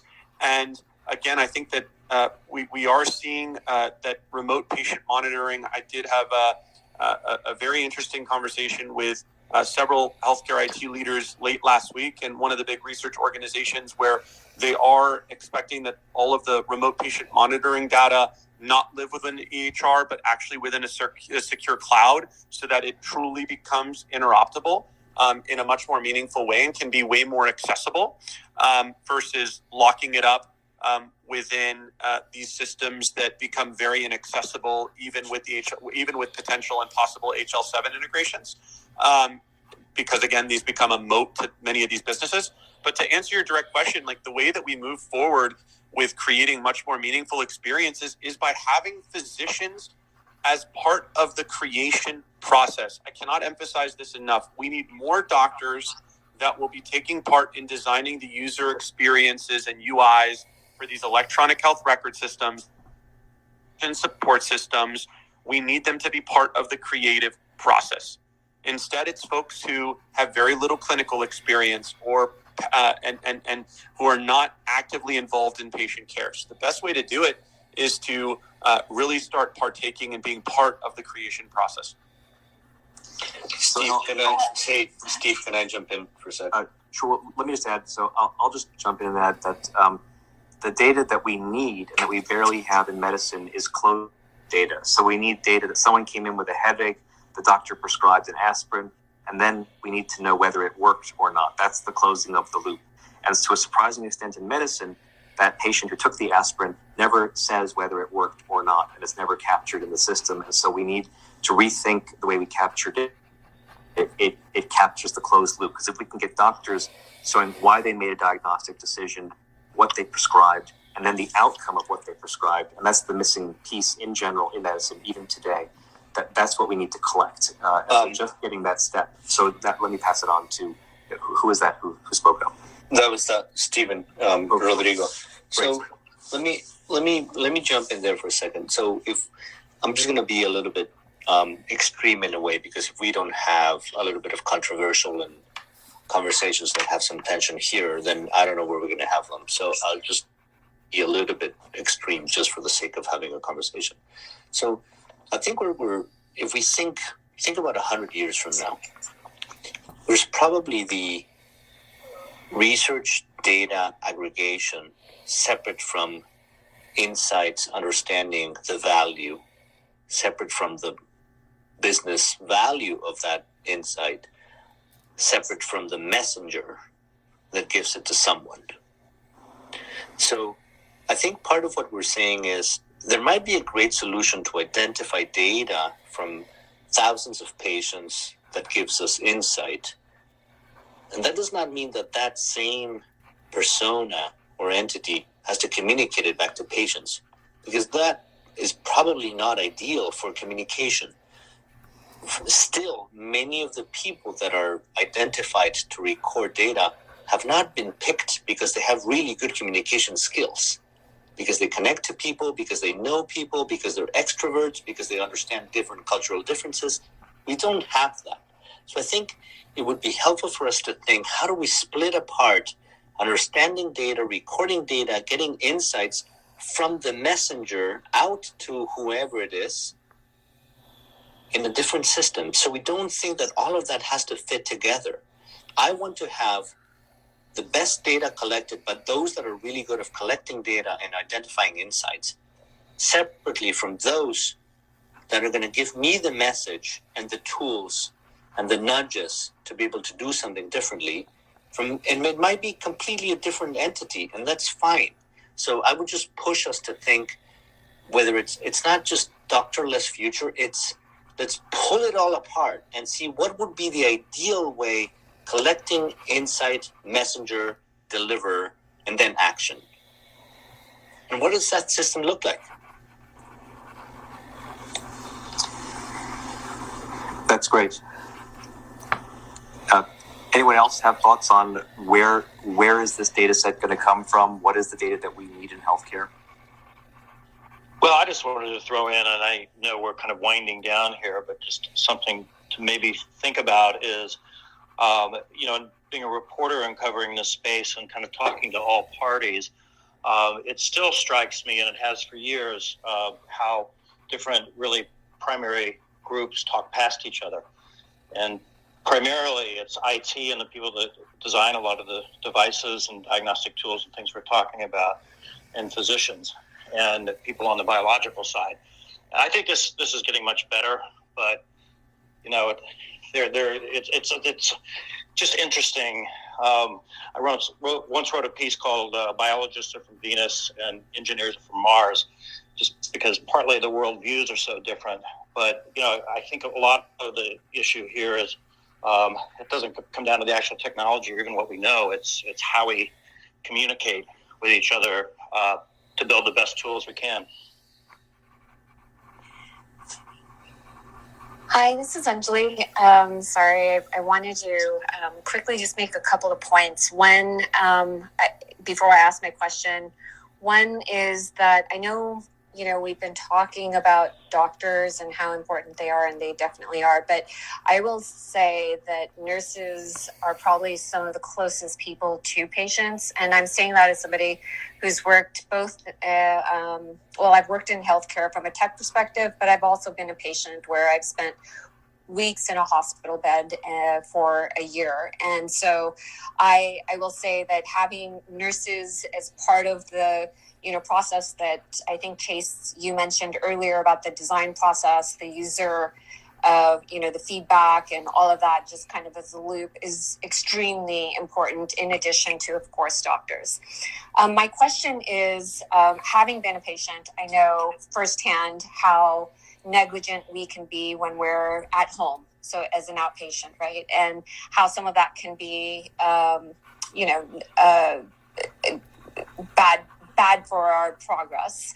And having been in tech, I'm kind of curious as to what your opinion is about, when are we going to get to a point where we can have technology, AI enabled, that can help, patients take better care of themselves when they're out of the hospital, so that, there's less chances of them going back in, and also, make more progress. And I feel like we have all the tools already there, and it's just a matter of somebody putting robust and, very well tested out with deep learning and all of these other things. So that's it. So, Angel, I'll take a shot at an answer to that. So, behavior change is incredibly difficult. Physician behavior change is difficult. Patient behavior change is difficult.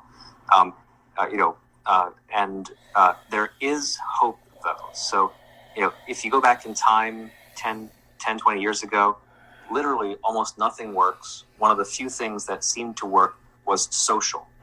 Taking you out of your old environment, putting you in a new environment with new friends would seem to be able to help you lose weight and stop drinking alcohol and get off of drugs.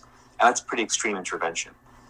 Increasingly, though, we are seeing behavior change incredibly come from the smartphone, this device that is always connected, always on, always up to date, always within arm's reach.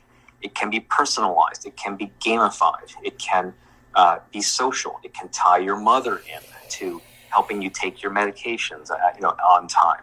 It can have you make bets with your friends, and so it's very clear that the smartphone does change behavior. It enormously changes behavior. It's changed all of our behavior on this call. It changes how we get information. It changes so many things, and so there's this potential that we're less than 10 years into unleashing the potential of the smartphone to be personalized, gamified, social, etc., in helping us in figuring out how to get us to voluntarily, happily, conveniently take those extra steps to either stay well or to take care of our condition. So anyone else have any thoughts out there on this topic? And this will be our last topic, so it's the last chance to speak up.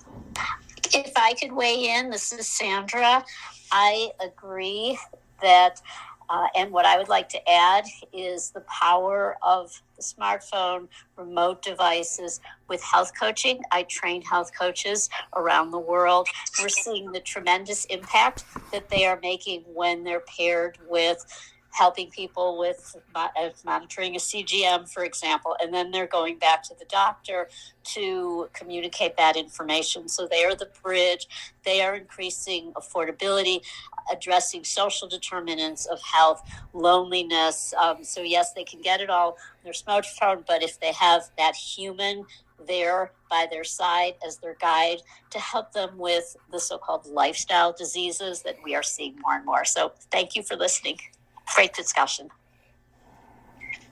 I just wanted to add that I know that there are already technologies, whether that's with pharma companies or other companies doing something similar, and it is based on the gamification, social, and reward-based aspects of establishing either behavior change or, I know, for example, the one example I'm thinking of is one of my colleagues and good friends. He was the founder of a pharma company, and they were doing this with their kind of competitor to the EpiPen, and they had it kind of as a reward-based function, as it basically connected to your phone. It would remind you, ensure to keep it in like a temperature-controlled space, and then also remind you to have it on you. And the more that you had it on especially with your phone, they rewarded you for it. And so I know that does help, and I think we're still far from seeing it on a larger scale, but I think there are elements of that where it is being implemented and it is being more or less successful, but I'm excited to see where this goes further. That's great. Well, so that'll conclude our informal programming for the evening. Thank you, everyone who joined us.